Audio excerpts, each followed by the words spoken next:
Good morning everyone. सो कल हमने जो टॉपिक स्टार्ट किया that is the interpretation of statutes and there we have discuss about that how to find out the correct meaning of the statutes that is the acts made by the legislature. And उसके अंदर discussion में सबसे important बात जो निकल के आई थी that was first of all we need to understand what is the purpose or objective behind making that particular law or the act and क्या intention था legislature का, उस बात को समझना बहुत ज़रूरी है because without that we cannot do the correct interpretation of statute. We have to do it in accordance with the intention, objective, purpose, thought behind making of that particular statute. Then हमने एक topic discuss किया था that is the presumptions that if the intention of the legislature is not clear, then our legal system allows that we can take certain presumptions while doing the interpretation of statute. But if the intention of the legislature is clear, there is no confusion about that. In that case, the presumptions are not allowed to be taken. क्या क्या presumption थे? सबसे पहला presumption क्या था? Normally हम कोई भी लॉ का इंटरप्रिटेशन करते हैं, सबसे पहले उसके अंदर जो कंटेंट्स हैं, वर्ड्स, एक्सप्रेशन का क्या लेते हैं?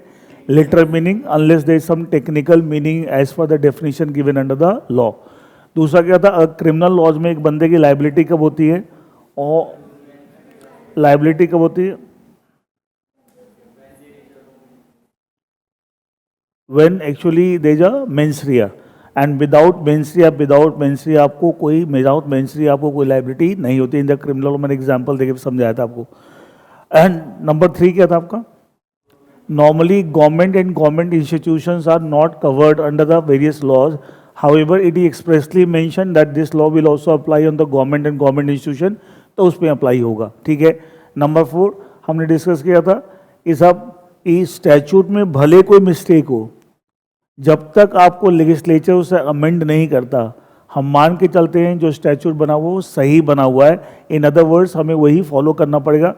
We may criticize, me we raise our voice against that wrong law, but question is जब तक law amend नहीं होता we have to abide by, we have to follow the same law and on this assumption that that law is correctly made by the legislature. Then whatever the powers have been given through the statute to the various authorities, those powers are to be exercised in a fair and equitable manner, not supposed to be misused, not supposed to be misused. And the last point was that our laws need not be consistent, need not be matching with the principles of international law. जरूरी नहीं है कि वो match करे and it's not compulsory. That is also one of the presumption. लेकिन again ये सारे presumption के ऊपर मैंने ऊपर क्या बताया था, ये कब लेने हैं? When the intention of the legislature is not clear.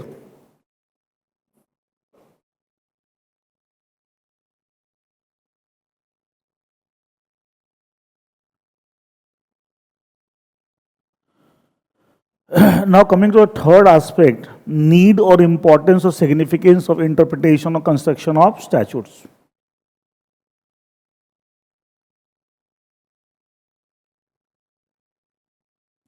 Need or importance or significance, देखिए, why there is a requirement we need to interpret or construct a statute. बताते हैं इंटरप्रिटेशन को कंस्ट्रक्शन भी बोलते हैं, interpretation also called as the construction. देखिए दो main कारण हैं।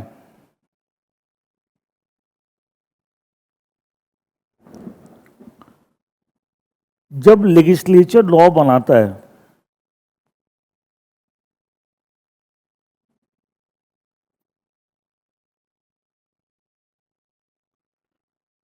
कोशिश ये होती है कि सब लॉ परफेक्ट बने,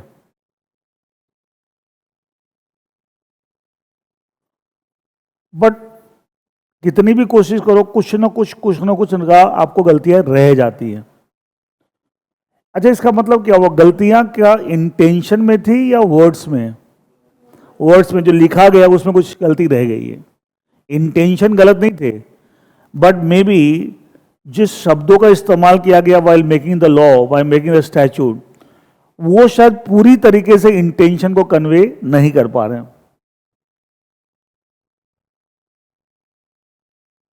लेट्स से लेजिस्लेचर ने जो लॉ बनाया,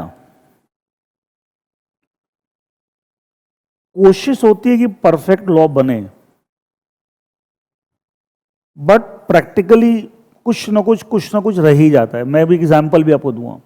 इट मीन्स दो चीजें हैं, इंटेंशन तो परफेक्ट लॉ बनाने की थी, लेकिन जो शब्दों का इस्तेमाल हुआ उसके अंदर जो वर्ड्स यूज हुए हैं वो कहीं कहीं इसको अचीव नहीं कर पा रहे हैं।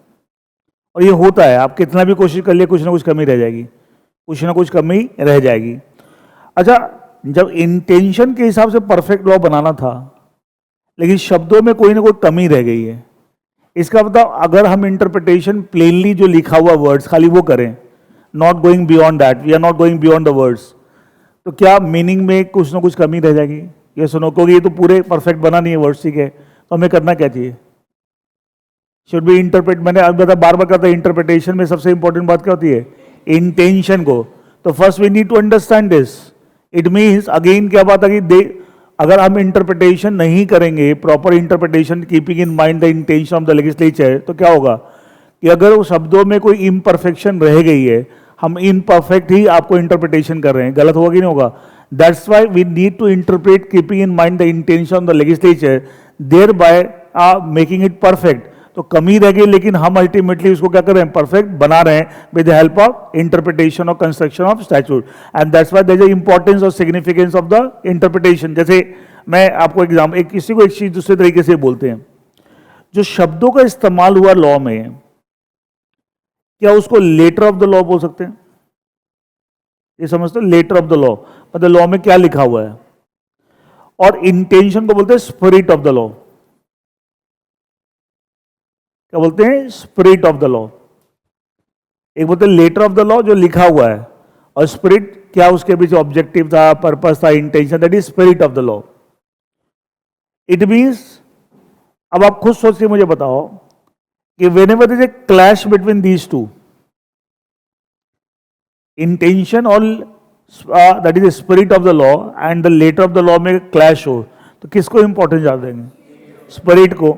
लेकिन उसके लिए इंटरप्रिटेशन करनी पड़ेगी ना, इंटरप्रिटेशन करनी पड़ेगी, कंस्ट्रक्शन करनी पड़ेगी, keeping in mind the intention of the legislature. तो क्या अल्टीमेटली क्या इसकी इंपॉर्टेंस है इंटरप्रिटेशन? दैट्स तो वही हम डिस्कस करें, नीड और इंपॉर्टेंस और significance.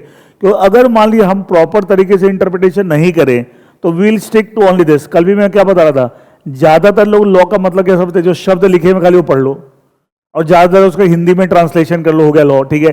But it's not like that, आप उसके बियॉन्ड जाके बहुत कुछ समझना पड़ता है, and that highlights the importance of the interpretation of the construction. इसलिए एक बात और नजर आपको आई, कभी भी स्पिरिट और लेटर में क्लैश हो जाए तो हमेशा बोलते हैं स्पिरिट को ज्यादा इंपॉर्टेंस दिया था, स्पिरिट को ज्यादा इंपॉर्टेंट। इसको ना, ये ऐसे लॉ में क्या लॉ की बात है, एक जनरल भी हर जगह कंसेप्ट लगता है, हर जगह। मैं एक छोटा सा एग्जांपल देता हूं एंड ट्राई टू अंडरस्टैंड।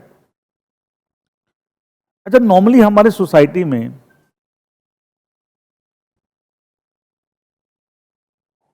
एक लोगों ने, जो सोसाइटी ने एक रिलीजियस पर्सन की एक अपनी परिभाषा बना रखी है। जैसे मान लो कोई हिंदू है, भैया पूजा पाठ करता हो, फास्ट करता हो, ये करता हो, मंदिर जाता हो, लोगों ने अपने तरीके बना रखे हैं, हाँ है ना। अच्छा, वो ये जो एक्ट कर रहा है, फास्ट कर रहा है या मंदिर जा रहा है या पूजा पाठ कर रहा है, ये एक्ट है। लेकिन इन सारे रिलीजियस पर्सन बनने के पीछे ऑब्जेक्टिव क्या है, स्पिरिट क्या है? आप कोई भी रिलीजन उठा लीजिए, नॉट हिंदू, इस्लाम है, क्रिश्चियनिटी है, कुछ भी उठा लीजिए, नेट रिजल्ट क्या है? हर रिलीजन क्या अल्टीमेटली क्या सिखाता है? तो become a good human being. क्या ये स्पिरिट है? तो अगर कोई बंदा भले रोज मंदिर जाता है, रोज टीका चंदन करता, सब कुछ है, लेकिन उसके कर्म सारे खराब हैं, जेलेसी है, दूसरों को लूटने के चक्कर में लगा रहता है, बिजनेस करता है, दूसरों को चूना लगा के अपना प्रॉफिट कर रहा है, मुझे बताओ क्या वो सही में रिलीजियस है? क्या नहीं है ना। कारण क्या, वो खाली लेटर से लग रहा है लेकिन स्पिरिट से नहीं है वो। अच्छा, कई लोगों तुम देखोगे जो ये सब चक्कर में कुछ नहीं रहते कि पूजा पाठ करना है, लेकिन वो दूसरे के प्रति कोई गलत भावना, किसी के साथ गलत करना, इस तरह कुछ नहीं करते। तो दे आर रियली तीसरा था क्या, वो स्पिरिट वाइज रिलीजियस है। नेट actually ultimate purpose of the any religion क्या है? To make ultimately they want to ensure the people should become a good human being, and वो आप नहीं बन रहे हैं, बाकी सब आप कुछ कर रहे हैं, तो खाली क्या वो दिखावा कर रहे हैं, अल्टीमेटली वो लेटर वाली बात कर रहे हैं, स्पिरिट तो आपको मिसिंग है। कई बार होता है लोग बोलते हैं अरे ये तो बड़ा धार्मिक आदमी था, इसके साथ इतना गलत काम क्यों हो गया? होता ना कई बार, इसकी रोड एक्सीडेंट में डेथ कैसे हो गई? ठीक है भाई साहब, खाली दिखाने के लिए धार्मिक होते हैं। अंदर उनके सारे उल्टे सीधे कर्म होते हैं। तो बहुत सारी चीजें हम एक्चुअली को समझना पड़ता है कि साहब चीजें जो दिख रही हैं जरूर, तो शब्द तो दिख रहे हैं पर शब्दों के पीछे भी बहुत कुछ है, ठीक है। तो क्या होता है हम खाली शब्द तक टिके रहेंगे तो क्या होगा, हम गलत कर रहे हैं, क्योंकि कहीं ना कहीं शब्दों में इम्परफेक्शन होती है। शब्दों में कई बार क्या होती है, इम्परफेक्शन होती है, वो परफेक्ट नहीं बने होते। परफेक्ट कोशिश होती है कि हम परफेक्ट बनाएं, लेकिन इसलिए कोशिश करता है बट हो जाता है, कितनी भी कोशिश कर लिए कुछ ना कुछ आपको मिसिंग है। मैं इसका एक एग्जाम्पल आपको देता हूं and you will better appreciate. जो कंपनीज एक्ट 2013 उससे पहले जो कंपनीज एक्ट 1956 था,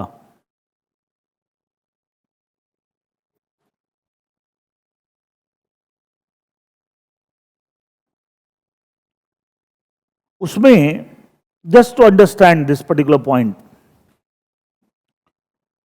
उसमें एक बात दे रखी थी, मान लिया कंपनी एक्स लिमिटेड, और इस कंपनी ने सर्टेन डिफॉल्ट्स किए। वो सब सेक्शन में लॉ में दे रखा था कि साहब क्या defaults and all that, we are not going into that. तो इस कंपनी के जितने भी डायरेक्टर्स हैं, जैसे इस कंपनी के director D1, D2, D3, D4, चार माले चार डायरेक्टर हैं, all of them are disqualified to be appointed as a director of any other company for a period of 5 years from the date of default. From the date of default. Default से 5 साल तक वो और किसी company के director नहीं बन सकते, ये बात आपको लिखी हुई थी। क्लियर है? सो लॉजिक क्या था मैं समझाता हूं। इस कंपनी ने डिफॉल्ट किए, सर्टेन डिफॉल्ट किए। डिफॉल्ट सब डिफाइंड है, कौन से डिफॉल्ट? अच्छा, कंपनी ने डिफॉल्ट किया तो कंपनी क्या नेचुरल पर्सन है आर्टिफिशियल पर्सन है? आर्टिफिशियल पर्सन है। कंपनी को चलाने वाले कंपनी के डायरेक्टर, ऑफिसर, एम्प्लॉय, उनमें भी टॉप लेवल पे कौन है? डायरेक्टर्स हैं। तो लोग बोलते हैं इस कंपनी ने डिफॉल्ट किया तो इस कंपनी को जो चलाने वाले जो टॉप मैनेजमेंट डायरेक्टर्स, वो इस कंपनी को सही ढंग से नहीं चला रहे, तभी डिफॉल्ट हो रहा है। एंड इसलिए हम अदर कंपनीज में इसको डीबार करते हैं कि अगले 5 साल तक ये डिफॉल्ट से 5 साल तक ये डायरेक्टर बनने के लिए डिस्क्वालिफाइड है। This is what the law, जो शब्दों का इस्तेमाल हो रखा था वही हो रखा था। अब मान लिया ये डेट ऑफ डिफॉल्ट है, जब एक्स लिमिटेड ने डिफॉल्ट किए एज इन दैट कॉन्टेक्स्ट। अच्छा, अकॉर्डिंग टू लॉ कितने साल तक इस कंपनी के डायरेक्टर किसी और कंपनी के डायरेक्टर नहीं बन सकते? 5 साल from the date of default. Let's say this a period of 5 years। Date of default से ये 5 साल का पीरियड है। क्लियर है? मान लिया उस 5 साल के पीरियड के दौरान चार डायरेक्टर जो इस कंपनी में, उसमें मान ले D3, इसका इसी कंपनी ने जिसने डिफॉल्ट किया है इसमें टर्म खत्म हो जाए। अच्छा, डायरेक्टर भी तो कोई सर्टेन पीरियड के लिए अपॉइंट होते होंगे, हाँ है ना? मान लिया इसका टर्म D3 का टर्म यहां पे खत्म हो गया, here his term is come to an end in which company? X limited. And now there is a proposal to reappoint him in the same company.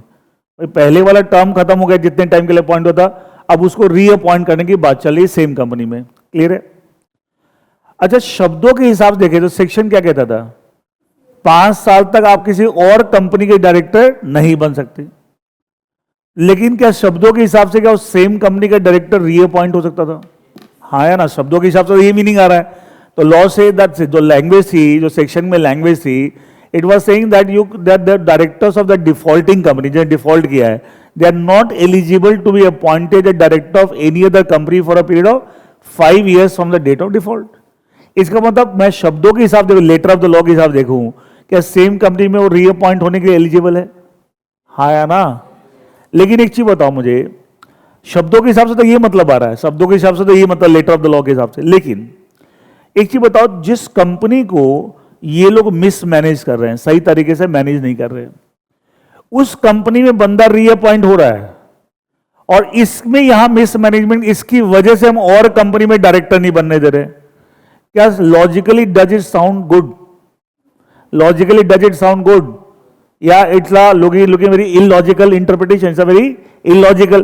तो पहले तो हम बोलते साहब जिस कंपनी को आप सही ढंग से मैनेज नहीं कर रहे उस कंपनी में आप रीअपॉइंट नहीं, तो पहले तो ये होना चाहिए, ये सुनो। फिर बाद में कि साहब और कंपनी में भी आप डायरेक्टर अपॉइंट नहीं हो सकते for certain period 5 years and all that, लेकिन ये सेक्शन में लिखा हुआ नहीं था। तो शब्दों के हिसाब से तो इंटरप्रिटेशन क्या रहती, या सेम कंपनी में रीअपॉइंट हो सकता था, हाँ या ना। लेकिन मैंने बताया था कि साहब हर प्रोविजन के पीछे एक स्टेटमेंट और रीजन और ऑब्जेक्ट होता है, बताता जब पर्पस ऑफ द सेक्शन होता है। तो इस सेक्शन का जो स्टेटमेंट और रीजन ऑब्जेक्ट उसको पढ़ने से पता क्या लगा था, वो सेम कंपनी में मना कर रहे हैं लेकिन रीअपॉइंट होने के लिए, लेकिन कहीं ना कहीं सेक्शन की लैंग्वेज में मिस हो गया था।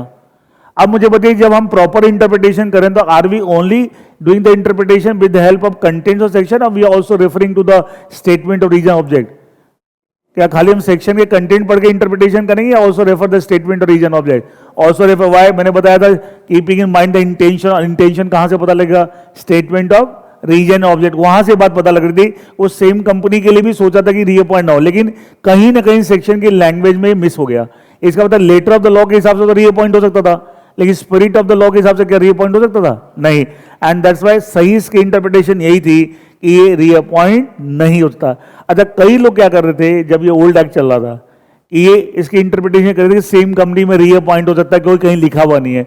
बट क्वेश्चन इस शब्दों में नहीं लिखा हुआ, बट स्पिरिट से तो पता लग रहा है, कंसेप्चुअली पता लग रहा है, लॉजिकली पता लग रहा है, और स्टेटमेंट रीजन ऑब्जेक्ट से भी पता लग रहा था, स्टेटमेंट और रीजन एंड ऑब्जेक्ट से भी पता लग रहा था। तो मैं जब ये पढ़ाता था, जब मैं ऑब्वियसली मेरे को 22, 23, 24 साल हो गए पढ़ाते हुए, तो जब मैं ये एक्ट पढ़ाता था तो मैं इस प्रोविजन को ऐसे पढ़ाता, बेटा सेम कंपनी में भी रीअपॉइंट नहीं। तो कई बच्चे भी और कई आपको जो टीचर्स और भी जो सेम सब्जेक्ट पढ़ाते हैं, जो कॉम्पिटिटर्स होते हैं, बड़े क्रिटिसाइज करते हैं मेरे, ये पता नहीं क्या बंदा अपने मन से क्या क्या बताता रहता, कहाँ लिखा हुआ सेम कंपनी रीअपॉइंट। अच्छा, अब क्या हुआ, जो नया कंपनी जैक है, कंपनी 2013 जो अभी चल रहा है, उसके अंदर सेम प्रोविजन है, वहां भी वहां उन्होंने लिख दिया शब्दों में ही कि आप सेम कंपनी में भी रीअपॉइंट नहीं हो सकते और अदर कंपनी में भी अपॉइंट नहीं हो सकते for a period of 5 years from the date of default. क्यों लिखना पड़ा मजबूरी में? उनको लगा कहीं ना कहीं शब्दों में मिस हो गया था, लोग गलत इंटरप्रिटेशन कर रहे हैं, तो इन्होंने अब एक्सप्लिसिटली लिख ही दिया शब्दों में, सेक्शन की लैंग्वेज में लिख दिया है। अच्छा, पहले नहीं भी लिखा हो तब भी क्या इंटरप्रिटेशन वही आ रही थी जो नया के हिसाब से आ रही है, सुनो। तो मैंने लगा you have to go beyond the words, खाली शब्दों तक आप टिक के सही इंटरप्रिटेशन नहीं कर सकते, उसके बियॉन्ड बहुत कुछ समझना पड़ता है to do the correct interpretation. अच्छा बताओ, सीधा सीधा मैं अगर सिंपल से, कोर्ट्स क्या करते हैं? What is the function of judiciary? Judiciary courts ही तो हैं। What is the function of judiciary? Interpret the laws. अगर इंटरप्रिटेशन का मतलब सिर्फ इतना होता है कि जो लिखा हो उसको अंग्रेजी में हिंदी में ट्रांसलेट करो, सारे कोर्ट हिंदुस्तान में बंद हो जाएंगे। काम ही क्या फिर उनका? ये तो कोई भी कर लेगा, हाँ या ना? यूज ही नहीं कोई फिर तो। सिंपल कि प्लेन इंग्लिश को हिंदी में ट्रांसलेट हो गया, ये जो लोग जनता करती है। भाई जुडिशरी भी कोई लॉ बना थोड़ी रही है, it is only doing the correct interpretation. इतने सारे जो कोर्ट्स हैं ये क्या कर रहे हैं? इंटरप्रिटेशन तो कर रहे हैं। तो interpretation not plain you can translating the language into from one language to another language, ठीक है। अगर वो होता तो फिर कोर्ट का काम ही करता, मैं कोई भी कर ले उसको क्या। One has to go lot. इसी से एक बात समझ में आई क्या, लेटर ऑफ द लॉ के साथ हमें स्पिरिट ऑफ द लॉ का भी ध्यान रखना पड़ता है। और अगर दोनों मैच कर रहे हैं तो बहुत अच्छी बात है, लेकिन दोनों में क्लैश है तो क्या करेंगे? इसको इंपॉर्टेंस ज्यादा देंगे, स्पिरिट को इंपॉर्टेंस ज्यादा देंगे ज्यादा then the letter of the law. और स्पिरिट के लिए हमें आपको स्टेटमेंट और रीजन ऑब्जेक्ट, ओवरऑल पूरा एक्ट का प्रीएम्बल, ये सब पढ़ना पड़ता है तो समझने के लिए, overall to understand the spirit of the law. तो that is the one reason why do we need to interpret the law, why do we need to interpret the law. Is this clear to everyone? ये point clear है आपको? दूसरा हम topic है need और importance और significance की, why do we need to interpret the law, क्या क्या जरूरत है? एक तो ये कारण है, एक कोशिश होती है कि शब्द पर्पस स्पिरिट से एकदम मैच करें, लेकिन कुछ ना कुछ हो जाता है, कुछ ना कुछ आपको मिस हो जाता है, एंड क्वाइट पॉसिबल। दूसरा है, कई बार क्या होता है लॉ बनाते समय लेजिस्लेचर की जो इंटेंशन है वो कुछ चीजों, इंटेंशन में तो वो चीजें थी, लेकिन शब्दों में उस तरह की सिचुएशंस कवर नहीं हुई, उस तरह की सिचुएशंस कवर नहीं हुई। अच्छा, इसका मतलब फिर वही आता है, यहां फिर क्लैश किसमें हुआ? Letter and spirit, letter and spirit. तो दोनों में जब क्लैश फिर होगा और कुछ सर्टेन सिचुएशन के बाद, एक कंसेप्ट बोलते हैं, अच्छा लॉ को एक दिन के बनता है for long period of time. Company act 2013 बन गया, अभी थोड़ी कि सब हर साल नया कंपनी एक्ट बनेगा, पता नहीं अगले 30-40 साल तो यही चलेगा। फिर कोई नया फिर देगा 30-40 साल के बाद।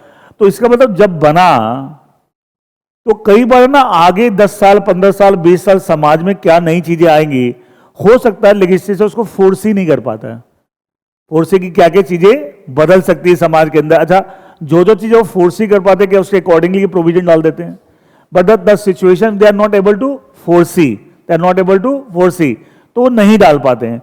लेकिन जब कोर्ट्स में इस तरह के मैटर जाते हैं एंड कोर्ट क्या करता है कि इंटेंशन के साथ, भले शब्दों में कवर्ड नहीं है, क्या इंटेंशन के हिसाब से अगर कवर्ड है तो क्या इंटरप्रिटेशन में उसको भी कवर कर देता है, इंटरप्रिटेशन में उसको भी कवर कर देता है। अगेन दैट हाईलाइट्स व्हाट, इसका था if the legislature is not able to foresee the future contingency, future new things which may arise which they are not able to foresee at the time of making the law, and that's why they have not expressly mentioned in the words about those things, ठीक है, but intention में था वो कहीं ना कहीं।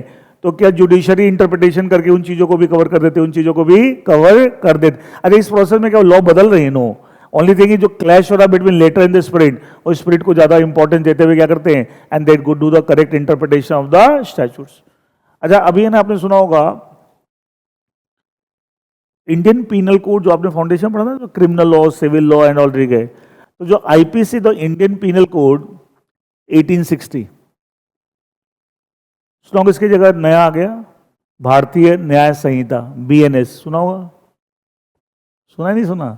काफी चर्चा है आजकल, तो एफएम पे इतने ऐड आते हैं कि जो नए, और अभी 1 जुलाई 2024 अभी एप्लीकेबल हुआ, महीना ही हुआ अभी, ठीक है, अभी 1 जुलाई 2024 से इफेक्टिव हुए। सुना होगा, एक इंडियन पीनल कोड, एक क्रिमिनल प्रोसीजर कोड और एक इंडियन एविडेंस एक्ट, ये तीनों पुराने हट गए, उसकी जगह नए आ गए। अब इंडियन पीनल कोड होगा 1860, और आज हम बताइए 2024 में जाके इसको जगह नया लेके आए। कितने साल पुरानी बात है? करीब 100 कितने हो गए, 165 साल हो गए, ठीक है। तो सोच के कई बार इसको एक चीज बोला था इसके बारे में, एक चीज बड़ी इंटरेस्टिंग बात बोली जाती है, बोला ये जो बनाने वाले थे उनका विजन देखिए, ये तो इधर कुछ सालों में बात उठने लगी थी, हम 150 साल तक तो ठीक ही चल रहा था, उसे पिछले 10-15 सालों में बात होने लगी थी भाई इसको हटा के नया आना चाहिए, ठीक है। तो 150 साल तक ये लॉ चलता रहा, बना कब था? 1860 में। इसका बनाने वालों का विजन देखिए, वो 150 साल आगे तक की बात सोच सकते थे कि समाज में क्या क्या चीज हो सकती है। इसलिए बोलते हैं लॉ ड्राफ्ट जो करते हैं ना, they have a very long vision, ठीक है, एंड कि भाई वो आगे तक बहुत सोच पाए। लेकिन कई बार तक कुछ चीजें नहीं आती दिमाग में कि ऐसा भी कुछ चेंजेस समाज में आपको आ सकता है, ठीक है, although laws can be amended, no doubt that, पर बहुत सारी चीजें कितने अमेंडमेंट्स करोगे? तो अब इसलिए बड़ा ये बताएं, ये आईपीसी 1860 बहुत अच्छा ड्राफ्टेड लॉ था। अगर आपको पता नहीं, I don't know whether you are aware not. अच्छा, ये आपको पता है जब बना होगा उस समय क्या we were under the control of Britishers? या इंडियन ने थोड़ी बनाया, ब्रिटिशर्स ने बनाया था। तो कहते हैं पूरे वर्ल्ड में लॉ ड्राफ्टिंग में, लॉ को बनाना, ब्रिटिशर्स आर द बेस्ट। उनको 2-3 चीजें में ना ब्रिटिशर्स को माना था कि यार जबरदस्त होते हैं। एडमिनिस्ट्रेशन की जो कला उनके पास है, आज भी हिंदुस्तान में कितनी चीजें जो कला वो देंगे तो वही फॉलो कर रहे हैं। अच्छा, क्यों उनको एडमिनिस्ट्रेशन में इतने स्ट्रांग हो गए? क्या ब्रिटिशर्स का पूरे वर्ल्ड में रूल था? ये मालूम होगा, पता, एक लाइन कही जाती है, सुना है आपने लाइन कभी, कि the sun never used to set, ठीक है, and what we call the in the British empire. मतलब क्या हुआ? कभी भी सूर्यास्त नहीं होता था। क्यों? अरे वर्ल्ड में कहीं पे सनराइज हो रहा था, कहीं दिन है, कहीं रात है, तो पूरे वर्ल्ड में इतनी जगह उनका रूल था कि मान ली एक जगह, मान लिया सूर्यास्त हो भी रहा था, दूसरी जगह क्या हो रहा है, आपको डे है वहां पे, एक जगह नाइट हो गई, डे, तीसरा तक है। इतना बड़ा ब्रिटिश एम्पायर। आपको ना आज बोलते हैं ना अमेरिका स्ट्रॉन्गेस्ट नेशन, ये सब बात की बातें हैं। ये तो इधर कुछ सालों के मतलब ये बाद में कहीं आया। अगर तुम इतिहास पढ़ के देखो, वर्ल्ड में सबसे स्ट्रॉन्गेस्ट नेशन में ब्रिटेन आता था, और वर्ल्ड में इतने कंट्री, अच्छा तो इतने कंट्रीज में आप रूल कर रहे हैं, क्या बिना एडमिनिस्ट्रेटिव स्किल कर सकते हो क्या? तो इतनी जबरदस्त एडमिनिस्ट्रेटिव स्किल्स डेवलप हो गई इनकी, ठीक है, लॉ ड्राफ्टिंग इनकी जबरदस्त है, ठीक है। तो आईपीसी भी किसी ब्रिटिशर ने ड्राफ्ट किया था, ठीक है, वो इतने साल तक चलता रहा। बहुत जबरदस्त फॉर एक होता है विजन होता है बंदे कहाँ था, बहुत अच्छी लैंग्वेज बना रखी है, ठीक है। एनीवे, सेकंड मैंने बोला था साहब, एट टाइम्स फ्यूचर कंटिजेंसीज को ध्यान में न रख के कई सिचुएशंस आपको लॉ के अंदर नहीं आती हैं, शब्दों में नहीं आती है, मतलब अदरवाइज इंटेंशन में तो था। जैसे एक छोटा सा मैं एग्जांपल आपको देता हूं। Let's say A and be husband and wife है, and let's say C is a child born out of their marriage. अच्छा, according to the family laws and all that, क्या बच्चों के बहुत सारे राइट्स होते हैं? जैसे मान लिया माता पिता की संपत्ति है, उसमें राइट्स हैं, बहुत सारे अदर राइट्स हैं। अच्छा, अभी कुछ सालों में एक नया कंसेप्ट सोसाइटी में आ गया है जो लीगली भी रिकॉग्नाइज है, मतलब it's not a illegal thing, ठीक है, कि साहब two consenting adults they can go for live in relationship.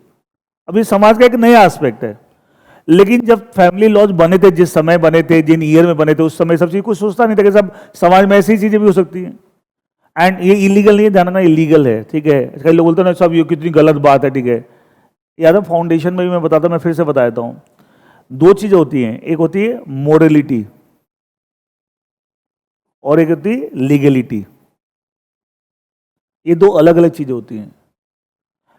Legal, अच्छा, दो कंसेंटिंग एडल्ट्स अगर लिव इन रिलेशनशिप में रहना है तो क्या उनके अगेंस्ट कोई लीगल एक्शन हो सकता है? No, it is perfectly legal even as per the law of our country.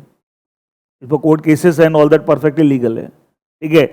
Morality के हिसाब से अब कोई बंदा बोलते जी मेरे हिसाब से तो गलत बात है, शादी के बिना ऐसे नहीं रहना चाहिए, ठीक है, तो मोरलिटी का कोई मतलब, मोरलिटी, मोरल स्टैंडर्ड्स का डिफरेंट फॉर डिफरेंट पीपल।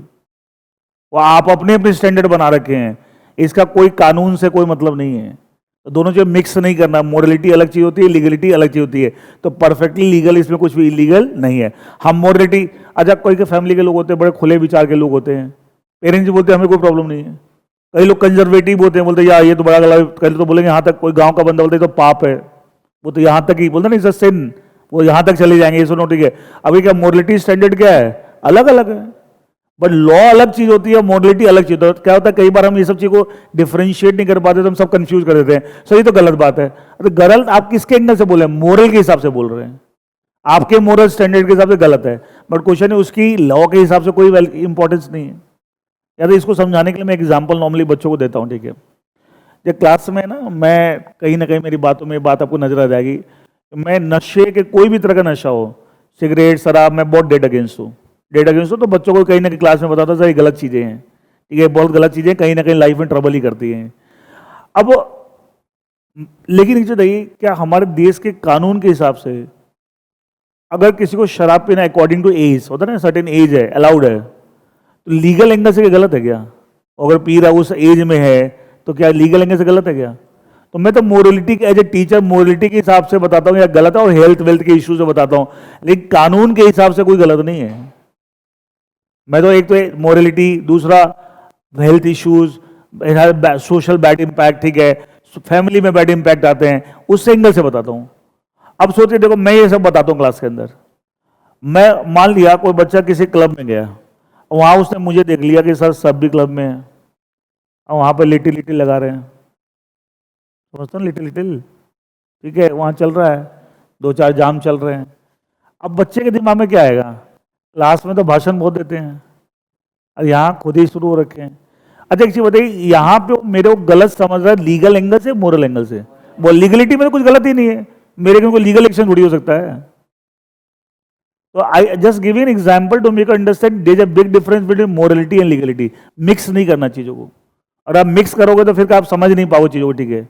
बहुत लोग ना, बहुत चीजें ना, तुम देखो, अच्छा बोलते हैं ना, अच्छा इवन हमारे कंट्री ऐसे से डिसाइडेड केस हो गए सुप्रीम कोर्ट के भी, two consenting adult even of the same gender they can live in together, मालूम हो ना, ठीक है, सेम जेंडर के भी लोग आपको साथ रहना चाहें तो रह सकते हैं, एंड कंसेंटिंग, कोई फोर्सफुली नहीं होना चाहिए। क्या कोर्ट केसेस हैं यहाँ पे?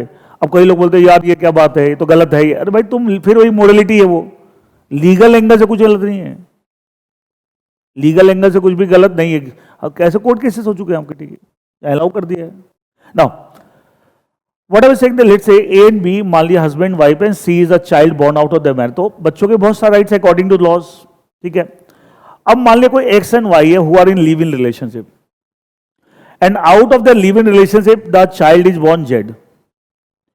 तो जो फैमिली लॉज हैं और जो आपको इस तरह के बच्चों को राइट देते हैं who are born out of the marriage, but Z को आप ये तो नहीं बोल सकते he is born out of marriage, because X and Y are not husband wife, they are in live in relationship, and वहां जेड का मान लिया बर्थ हो गया। तो ऐसे कोर्ट केसेस हैं जहां कोर्ट ने इनको भी वो अधिकार दे दिए जो इस तरह के बच्चों को हैं। अब देखो क्या हुआ, लॉ तो बना हुआ था जो बच्चे आपको पैदा हुआ आउट ऑफ मैरिज, लेकिन कोर्ट्स ने इंटरप्रेट उन्हीं प्रोविजन को इंटरप्रेट करते बोला इंटेंशन में तो कहीं ना कहीं था, ये तो इनोसेंट, इसकी क्या गलती है, and why this particular child should suffer.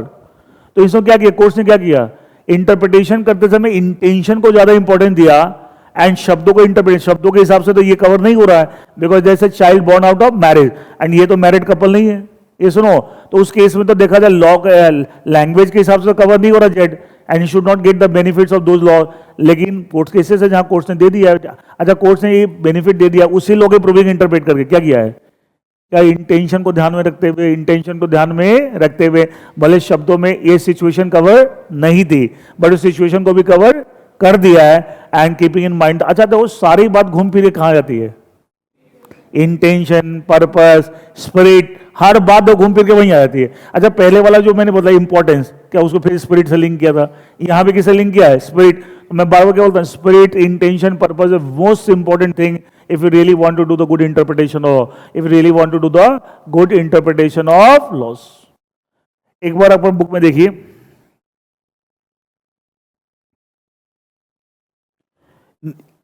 Sorry, need और इंपॉर्टेंस और सिग्निफिकेंस और इंटरप्रिटेशन और कंस्ट्रक्शन ऑफ स्टैच्यू। देखिए, while every care is taken to ensure the laws framed for passing by the legislature, legislature जो law बना है, ठीक है, for passing by are free from ambiguity, ambiguity means confusion, कोई भी confusion free हो, and absurdity मतलब illogical law ना हो, ठीक है। It is scarcely possible to express them in such term as shall be free from all ambi, मतलब कोशिश ये होती है, पूरी केयर करते हैं, लेकिन फिर भी कुछ ना कुछ एम्बिग्यूटी, कुछ ना कुछ रह ही जाता है, ठीक है। Such a degree of precision, precision का मतलब लिखो परफेक्शन, प्रिसीजन का मतलब लिखो perfection.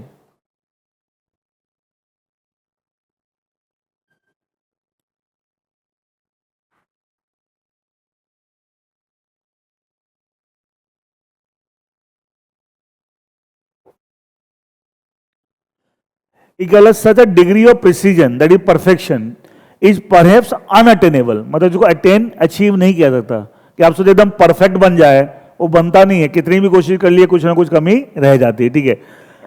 Similarly the legislator can not foresee all contingency eight the time. अभी एक चीज मैंने एग्जांपल पहले क्या दिया था, ये कोशिश करते हैं लेकिन फिर भी कुछ नहीं, वो डायरेक्टर वाला एग्जांपल दिया था, ये कंटिजेंसी में मैंने वो लिव इन रिलेशनशिप वाला एग्जांपल दिया।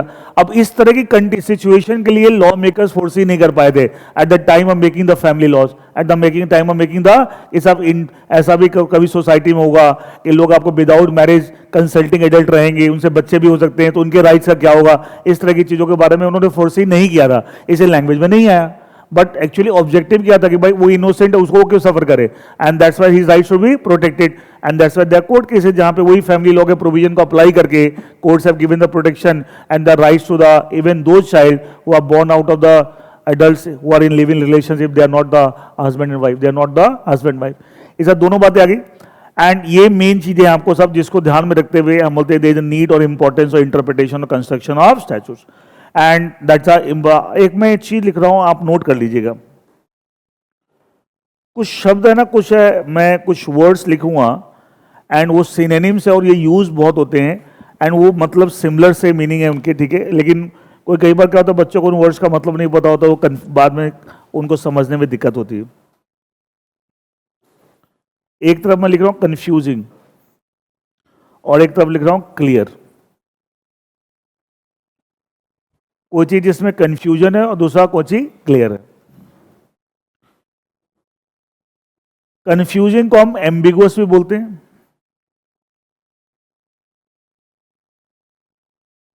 तो क्लियर उसका उल्टा होगा अनएम्बिगुअस।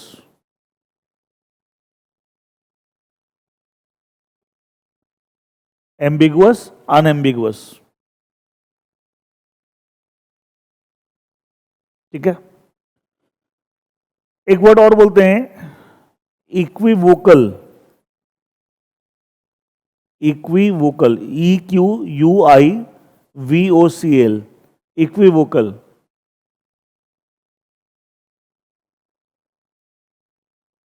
इक्विवोकल, इसका उल्टा होता है अनइक्विवोकल।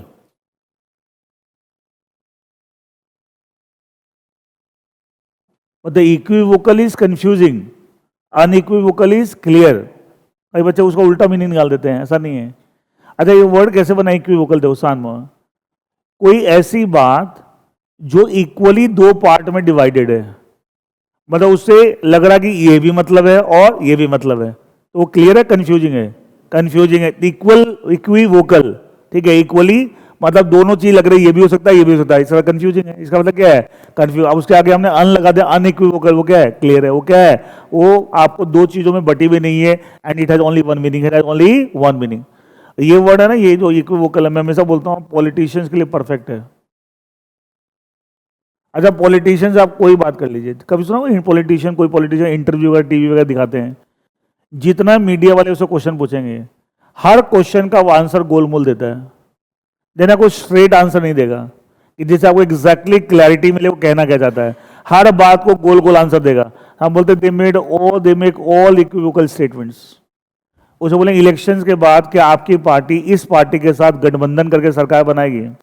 हमारे लिए क्वेश्चन पूछा है मीडिया वाला, पता जवाब क्या देगा? समय और परिस्थितियां तय करेंगी। पता लगा वो करेगा गठबंधन या नहीं करेगा? पता लगा? इसका मतलब क्या है? His statement is equivocal. और ये जानबूझ के बोलते हैं, जानबूझ के, ट्रेनिंग होती है इनकी, ये कैसे बात करनी है। अच्छा, उसने बोल दिया नहीं करेंगे, मान लीजिए उसने बोल दिया नहीं करेंगे। अच्छा, बाद में इलेक्शन के बाद कोई ऐसी परिस्थिति बनी करना पड़ रहा है, अब वो करेंगे, तो मीडिया वाले गर्दन पकड़ लेते हैं, जी आपने तो वहां बोला था। तो क्या करते हैं? ओपन एंडेड सब बात को रखते हैं, समझे? ओपन एंड की कोई भी हमें करना हो तो हमें कोई दिक्कत, कोई भी चीजें लेना हो तो हमें कोई, तो जानबूझ कैसे बोलते हैं, तो देना उनकी सारी बात गोलमोल होती है। ऐसे स्टेटमेंट क्या बोलते हैं? इक्विवोकल। क्या बोलते हैं? इक्विवोकल। तो मैं बोलता हूं पॉलिटिशियंस के लिए परफेक्ट वर्ड है ये। जो बातें करते हैं सारी, कोई क्लैरिटी नहीं है कोई बात में, कोई सब ऐसे लगता है कंफ्यूजन ही कंफ्यूजन है। एक वर्ड और आप वो जो आप ऑलरेडी जानते हैं, वेग, उसका उल्टा कुछ नहीं है, नॉट वेग। ये तो फाउंडेशन में भी कई जगह आपने पढ़ा है। तो क्योंकि ये सब टर्म यूज होते हैं कि भाई law which is confusing, which has ambiguity, ठीक है, विच इक्विवोकल, तो क्या आप तक पता नहीं चलता साहब ये वर्ड्स क्या हैं या क्या मतलब है। तो मैंने ऊपर मेन जनरल वर्ड लिख दिया, उसके बाद डिफरेंट सिनोनिम्स लिख दिए, ठीक है। तो कंफ्यूजिंग ऑल्सो एम्बिगुअस, इक्विवोकल, वेग, ठीक है, and clear is unambiguous, unequivocal and not वेग, नॉट वेग। Is clear? ठीक है। अच्छा, अगर है ना आप भी है ना, बात चली तो मैं थोड़ा सा खाली बता देता हूँ। अगर आप भी अपने है ना वर्ड्स की नॉलेज को बढ़ाना चाहते हैं, you want to know more and more words, तो मैंने फाउंडेशन में बताया था, मैं फिर एक बता देता हूँ। एक बहुत अच्छी किताब है और वोकेबलरी की जो मेरे हिसाब से is a very good book, ठीक है। किताबें तो बहुत है मार्केट में, बट एक होता है कुछ किताबें जो एक यूनिक तरीके से लिखी गई है और वो आपको नॉर्मली सब में मिलेगा नहीं। तो एक बहुत अच्छी किताब है, शायद आप में से कुछ एक बच्चों ने फाउंडेशन में ली भी होगा, आई डोंट नो ली है कि नहीं ली है, word power made easy. This is a very good book and the author is Mr. Norman Lewis. This is the name of the book and इसके जो ऑथर है नॉर्मन लुइस। ऑनलाइन भी आप मंगा सकते हैं और बहुत महंगी कोई किताब नहीं, 200-250 रुपए की किताब है, but very good book. And अगर वोकेबलरी मतलब शब्दों की समझ बढ़ानी है, you want to know more and more words, is a very good book to improve your vocabulary. अच्छा, क्या कहते हैं शब्दों के कम, बहुत लिमिटेड वर्ड्स हम जानते हैं, तो उसका इम्पैक्ट क्या होता है? आप कुछ भी पढ़ते हैं तो समझ नहीं आता, क्यों नहीं समझ में आता? उसमें ऐसे ऐसे शब्द आने लग जाते हैं इस किताब में या उस पैराग्राफ में जो भी आप पढ़ रहे हैं, जो उसका मतलब ही नहीं पता। अखबार पढ़ने में भी हिंड्रेंस क्या है? अखबार पढ़ते हैं, देखना थोड़ी देर बोरिंग सा लगने लगता है, सब पढ़े नहीं पढ़ा, क्यों नहीं पढ़े पढ़ा? कि जब एक पैराग्राफ पढ़ा, दो पैराग्राफ में पता नहीं कितने सारे ऐसे शब्द आ गए जिसका मतलब ही नहीं पता। तो गड़बड़ क्या किया? ये बहुत बड़ा हमारे क्या ऑब्स्टेकल है। If you don't know the more and more word whatever, आप कुछ पढ़ ही नहीं सकते, कोई भी बात समझ नहीं आती। कारण क्या है? हर जगह आपको प्रॉब्लम क्रिएट हो रही है। इसलिए बोलते हैं शब्दों की तो समझ होनी चाहिए, मोर एंड मोर वर्ड्स की नॉलेज होनी चाहिए, सो दैट कैसे कम्युनिकेशन स्किल्स भी इंप्रूव होती है। हाँ या ना? अच्छा, कई बार क्या होता है हम कम सब जानते हैं तो कुछ बोलते हैं ना, या तो बोलेंगे नहीं डर के मारे, तो हमें डर लगता है पता नहीं जो बोलेंगे गलत ना हो जाए। अच्छा, कई बार बोलते हैं तो गलत शब्दों का भी इस्तेमाल करते हैं क्योंकि हमारी वोकेबलरी रिच नहीं है, हमारे शब्दों की समझ बहुत पुअर है, ठीक है, इसलिए हम, जैसे मैं छोटे, अब एक एग्जांपल देता हूं, मैंने बहुत लोगों के मुंह सुना है, यार इस बंदे की काम करने की कैपेसिटी नहीं है।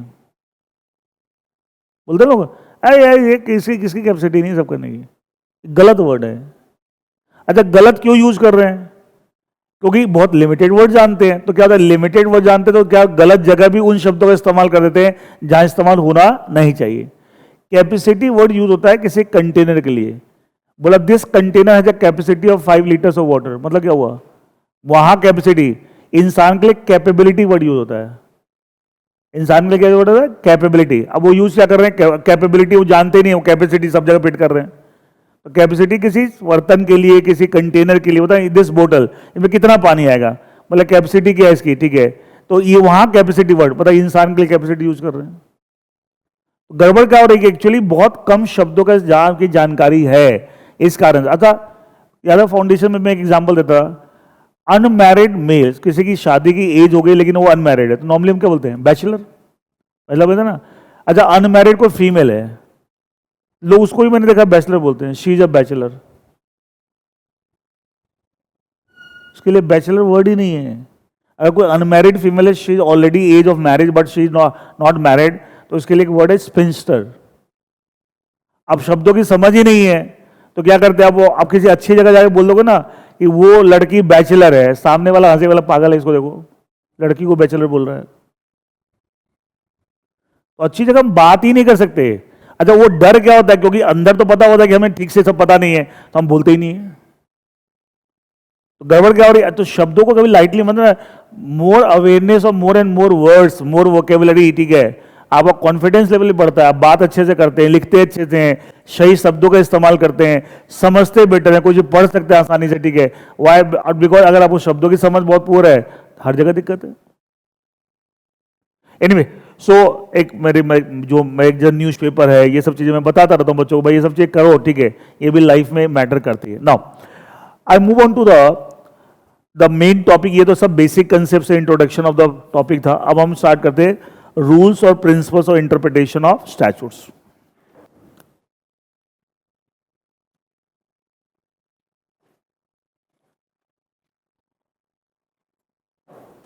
रूल्स और प्रिंसिपल्स ऑफ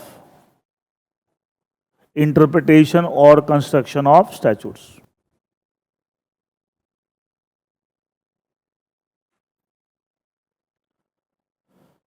इस टॉपिक को हम दो पार्ट में डिवाइड करते हैं, primary rules and secondary rules. Primary का मतलब है तो फर्स्ट और ज्यादा जो इंपॉर्टेंट है, नहीं बोलते सर ये प्राइमरी चीज है, मतलब मेन चीज है। सेकेंडरी मतलब और भी चीजें हैं but they are not so important. और आपके मटेरियल जो आपको मिला है उसके अंदर आप देखोगे टोटल 11 रूल्स दे रखे हैं। प्राइमरी रूल्स के अंदर आपको 7 दे रखे हैं, rule of literal construction, reasonable, rule in hidden case of mischief, rule beneficial construction, exceptional, ये सब हम पढ़ेंगे, हार्मोनियस एंड यूजेसिव जर्निस, all this 7 rules will discuss. Then secondary में 4 दे रखे हैं, तो टोटल 11 रूल्स हैं, एक एक करके हम पढ़ते हैं। क्लियर है? अच्छा, एक और बात ध्यान रखिएगा, जब मैं रूल्स ऑफ इंटरप्रिटेशन बता रहा हूं तो मैं साथ में ये भी बताऊंगा कौन सा रूल किस कॉन्टेक्स्ट में लगाना है। अच्छा, क्या हर रूल हर कॉन्टेक्स्ट में लगा सकते हो? कॉन्टेक्स्ट हिंदी में संदर्भ, किस संदर्भ में लगेगा। तो कॉन्टेक्स्ट भी बहुत इंपॉर्टेंट चीज है कि साहब हमने रूल तो सारे पढ़ लिए बट हमें ये नहीं पता कि साहब which rule has to apply in which context. तो व्हाट विल हैपन, आपको कॉन्टेक्स्ट नहीं पता एग्जाम में उसको हम अप्लाई कर रहे हैं और जहां अप्लाई होना चाहिए वहां अप्लाई आप नहीं कर रहे हैं, और जहां नहीं होना चाहिए वहां अप्लाई कर रहे हैं, वहां बिकॉज कॉन्टेक्स्ट से क्लियर नहीं है। और नॉट ओनली एग्जामिनेशन, प्रैक्टिकली भी होता है, लोग जब काम करने जाते हैं तो गलत जगह गलत गलत चीज यूज करते हैं। क्यों? उनको पता नहीं कि साहब ये इस कॉन्टेक्स्ट में नहीं है, इसी और किसी कॉन्टेक्स्ट में। Is it okay with everyone? तो कॉन्टेक्स्ट में बताऊंगा यहाँ। तो सबसे पहले हम लेते हैं प्राइमरी रूल्स के अंदर सबसे the rule of literal construction.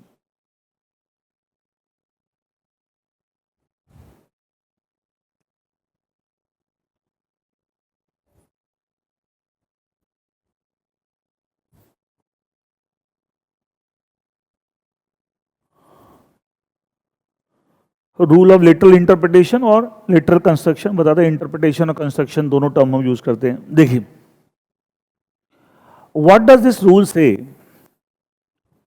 This rule says that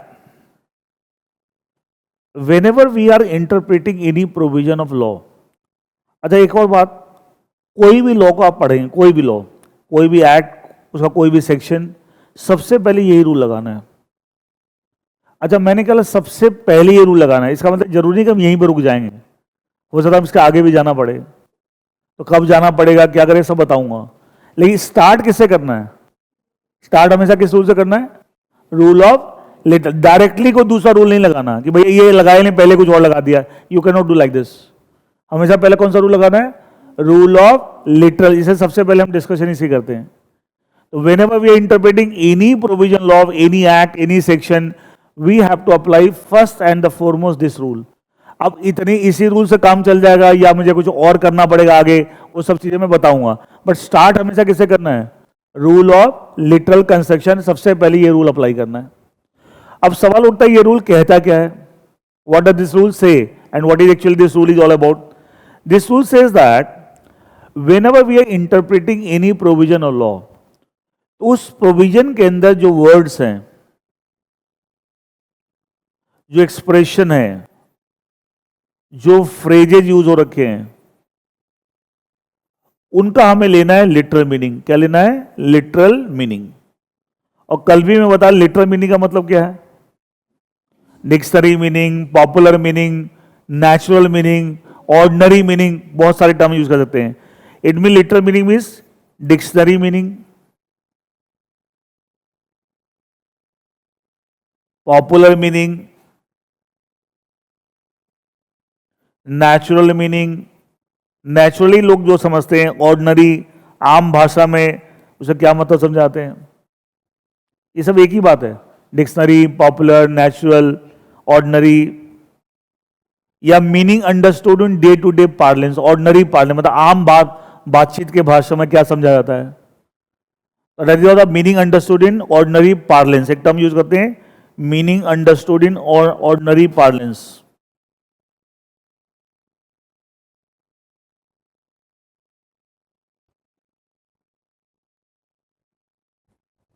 ordinary parlance में आम जिंदगी में, आम बातचीत की में क्या उसका मतलब समझाता है, वही सेम चीज, ये सब एक ही चीज है। तो this rule says that whenever we are interpreting any provision of law, तो उस प्रोविजन के अंदर जो वर्ड्स हैं, फ्रेजेज हैं, सेंटेंसेस जो भी हैं, एक्सप्रेशंस हैं, हमें उसका लिटरल मीनिंग लेना, मतलब डिक्शनरी में, आम भाषा में, नेचुरली उसका मतलब हम क्या समझते हैं, ऑर्डिनरी मीनिंग, हमें वही मीनिंग लेना, वही मीनिंग लेना है। अच्छा वो मीनिंग हम निकालेंगे बाय अप्लाइंग दिस रूल, तो वो मीनिंग को क्या मैं लिटरल मीनिंग कह सकता हूँ? कहने का that meaning as the literal meaning है ना।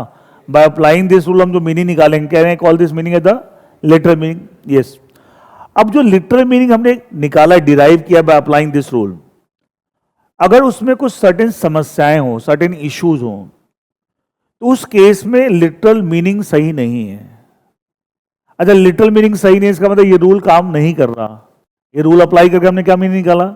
Literal. But our literal meaning में कुछ इश्यूज हैं, कुछ इश्यूज, क्या इश्यूज मैं बताऊंगा, ठीक है। इन दैट केस क्या होता है, क्या लिटरल रूल काम कर रहा है, नहीं काम कर रहा, नहीं काम कर रहा, या ऐसे बोल सकते हैं लिटरल रूल फेल हो गया। क्या हो गया? अप्लाई तो हमने ही किया था, और अप्लाई करके जो मीनिंग निकाला लिटरल मीनिंग, उसमें कुछ प्रॉब्लम है। उस प्रॉब्लम की वजह से हम बोले कि साहब लिटरल मीनिंग सही नहीं आ रहा, and that's why literal rule work नहीं कर रहा, it has failed, it has failed. तो ऐसे 3 सर्कमस्टांसेस हैं जहां हम बोलते हैं नॉर्मली लिटरल रूल क्या होता है, फेल हो जाता है। अच्छा जब वो फेल हो गया तो क्या मुझे कोई ना कोई और रूल लगाना पड़ेगा in order to find out the correct meaning. तो वो भी मैं सोल्यूशन बताऊंगा कि साहब किस में क्या करना पड़ेगा एंड ऑल दैट, ठीक है। तो वो 3 केसेस क्या हैं, 3 सिचुएशन में बताऊंगा where the literal rule fails.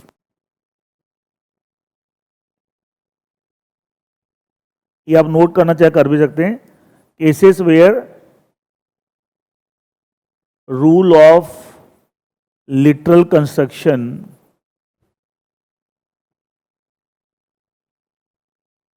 Fails या डज नॉट वर्क, एक ही बात है।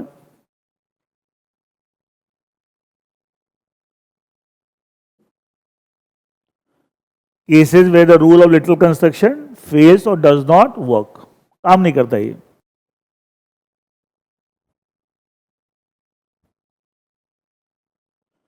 cases where the rule of literal construction fails or does not work.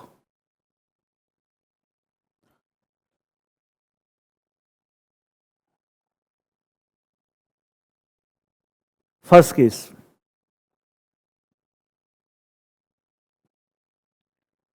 if literal meaning, अच्छा literal meaning निकला कैसे? by applying the rule of literal construction, goes against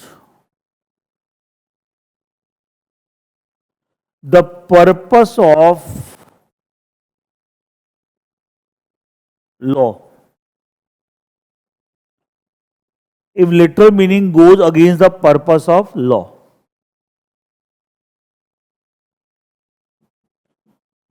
जो literal rule apply करके हमने लिटरल मीनिंग निकाला है, ये उस पर्टिकुलर लॉ के प्रोविजन का जो पर्पस है उसके अगेंस्ट आ रहा है. इसका वो पर्पस को अचीव कर रहा है या पर्पस को डिफीट कर रहा है? डिफीट करते. इसको ऐसे बोल सकते हैं, गोज अगेंस्ट का था, it is defeating the, it defeats the, एक ही बात है, गोज अगेंस्ट और it defeats the purpose of law.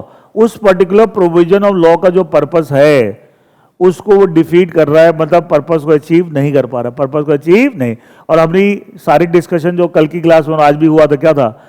Law interpretation में क्या पर्पस बहुत इंपॉर्टेंट है, ये सुनो. एंड इसका मतलब क्या लिटरल मीनिंग सही आ रहा है या गलत आ रहा है? गलत आ रहा है. It is not able to achieve the purpose, rather it is defeating the purpose for which that law has been made, for which that law has been made. तो इसका मतलब should be stick to the literal rule और should be move on? We should move on. We should take the help of some other rule. Why? Because ये काम नहीं कर रहा, ये काम नहीं कर रहा. क्यों नहीं काम कर रहा? Because रूल को अप्लाई करके जो मीनिंग हमने निकाला है, लिटरल मीनिंग, वो पर्पस को अचीव नहीं कर रहा, रादर पर्पस को डिफीट कर रहा है या पर्पस के अगेंस्ट आ रहा है. And that's why I cannot stick to the literal rule, I should move on to the some other rule. लेकिन स्टार्ट हमने किसे किया? लिटरल रूल से पहले अप्लाई करके देखा कि उससे मीनिंग. अच्छा बताइए, अगर वही लिटरल मीनिंग ही पर्पस को अचीव कर रहा होता, लिटरल मीनिंग परफेक्टली पर्पस को अचीव कर रहा होता, तो क्या हम लिटरल रूल पे रुक जाते? ये सुनो, हम लिटरल रूल पे ही रुक जाते. इसलिए लेकिन पहले अप्लाई करके देखोगे तब तो पता चलेगा. इसका सीधा कोई और रूल नहीं लगाना, पहले हमें स्टार्ट कैसे करना है? रूल ऑफ लिटरल कंस्ट्रक्शन से. क्लियर है? अच्छा, अब जब हमारा टॉपिक है चला cases with the rule of literal construction fails. तो पहला केस कौन सा है? इसमें फेल हो गया जब पर्पस के अगेंस्ट मीनिंग जा रहा है, लिटरल मीनिंग. तो ऐसे केस में we have to take the help of another rule. Then अगर ऐसा है, if the literal meaning goes against the purpose, it means literal rule has failed, literal rule has failed. Then हमें क्या करना है? Then apply the rule of reasonable construction.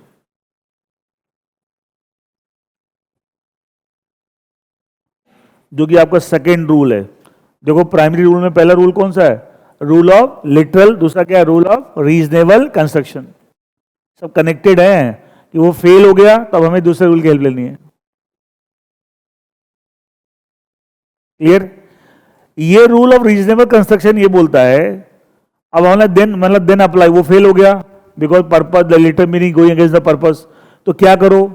We have to apply the rule of reasonable construction. We have to apply the rule of reasonable construction. Now when we will apply this rule of reasonable, ये क्या कहता है? ये rule क्या कहता है? Rule of, it says that if litra legis, that is the, ये Latin है, इसका मतलब है इंग्लिश में letter of law, is not clear,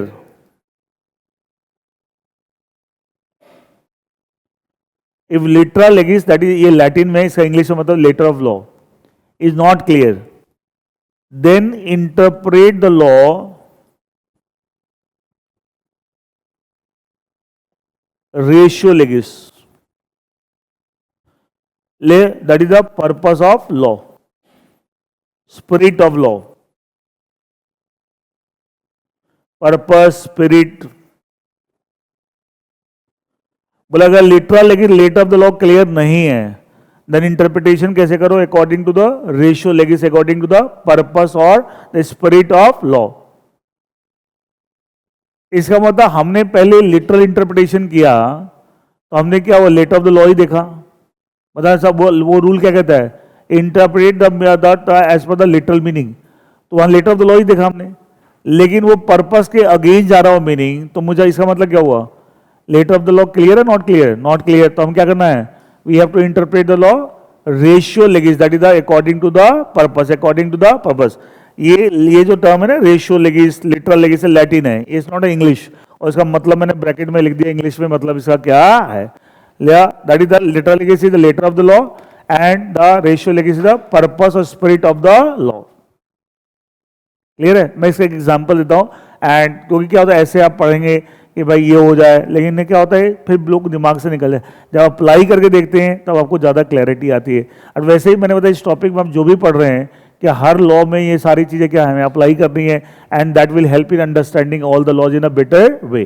तो मैं एक एग्जाम्पल देता हूँ and you will get more clarity.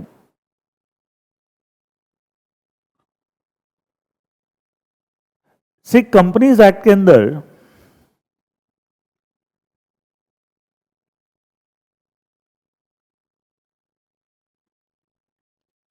ऐसे बहुत सारे प्रोविजंस है, और एक जगह नहीं कई जगह हैं।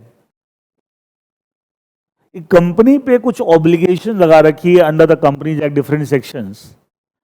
एक कंपनी को सर्टेन फैक्ट्स, सर्टेन इंफॉर्मेशन वो अलग अलग सेक्शन में अलग अलग दे रखी है, हमें उससे कोई मतलब नहीं। अभी यहां पे को एडवर्टाइज करना है, ठीक है, इन 2 न्यूज़पेपर।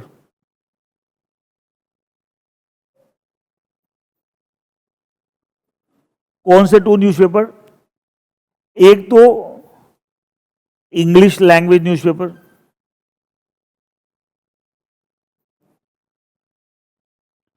दूसरा वर्नाकुलर लैंग्वेज न्यूज़पेपर।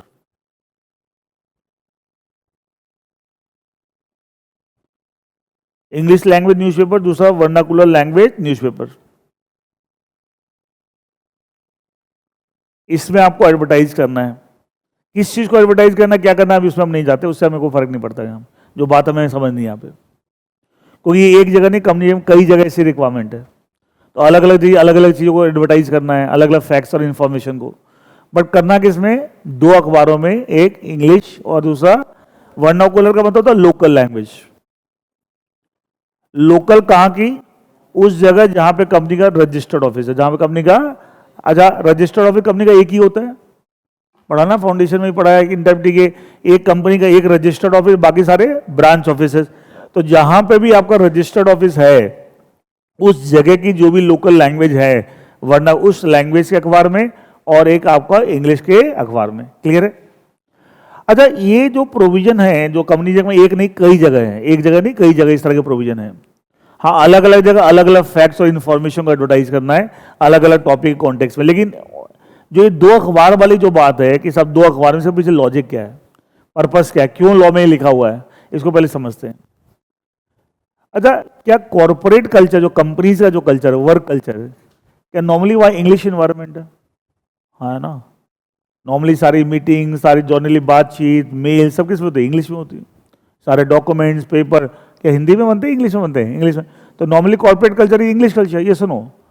तो इसलिए आज तो अखबार भाई इंग्लिश कल्चर में हम सारा काम करते हो तो इंग्लिश अखबार में, तो ये तो वो तो बहुत लॉजिकल है। अब सवाल उठता है कि सब local language newspaper of local language of that place where the registered office of the company is situated, और कंपनी का रजिस्टर्ड ऑफिस एक ही होता है, तो वो जगह जहां पे रजिस्टर्ड ऑफिस है वहां की लोकल लैंग्वेज उस अखबार में।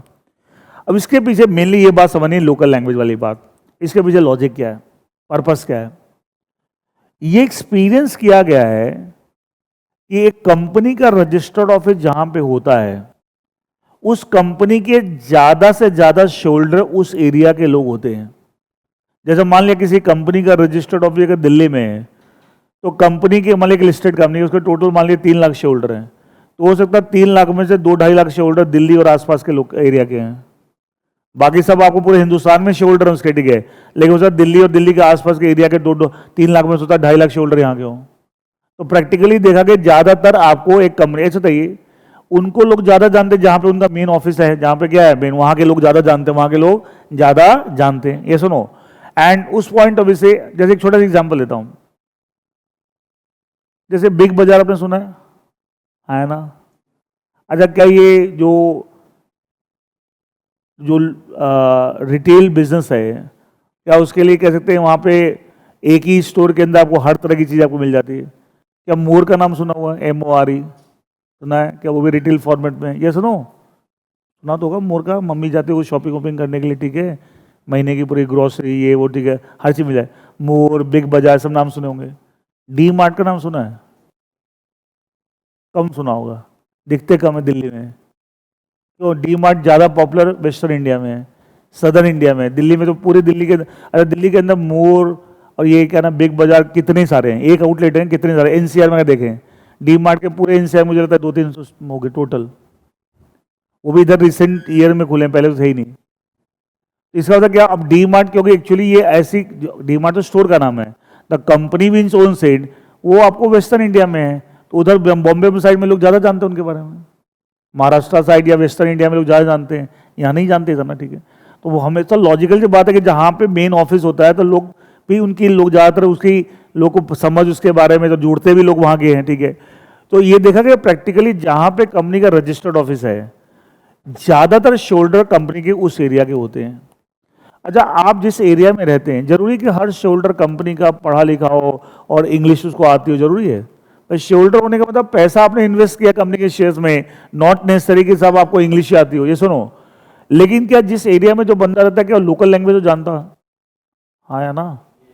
अच्छा, कोई बंदा अगर मान लिया पंजाब में पैदा हुआ, और जहाँ पे सुनो अमृतसर चले जाओ, अमृतसर में ना लोग जनरल आम भाषा में ना हिंदी नहीं यूज करते, पंजाबी यूज करते हैं। आम भाषा में जाके बात करके देख लेना, कईयों को तो वहाँ हिंदी आती नहीं ठीक से, जो अमृतसर के पैदा हुए वो लोग को ठीक से हिंदी नहीं आती, वो पंजाबी ही बोलते हैं। अब सोचते हो वहाँ किसी बच्चे का जन्म हुआ, क्या उसको नहीं कभी स्कूल भी नहीं गया, क्या पंजाबी अपने आप सीख जाएगा? इन्वायरमेंट में है ना, हर जगह बात ही उसमें हो रही है, बात जगह बात किसमें हो रही है? पंजाबी में हो रही है। तो लोकल लैंग्वेज बोलते हैं अपने आप, इन्वायरमेंट से हम सीख लेते हैं। हम इसका अच्छा कहते बोलते हैं यार अंग्रेजों के बच्चे कितने अच्छा अंग्रेजी बोलते हैं, पर उसका इन्वायरमेंट ही वैसा है, उसका इन्वायरमेंट ही वैसा है।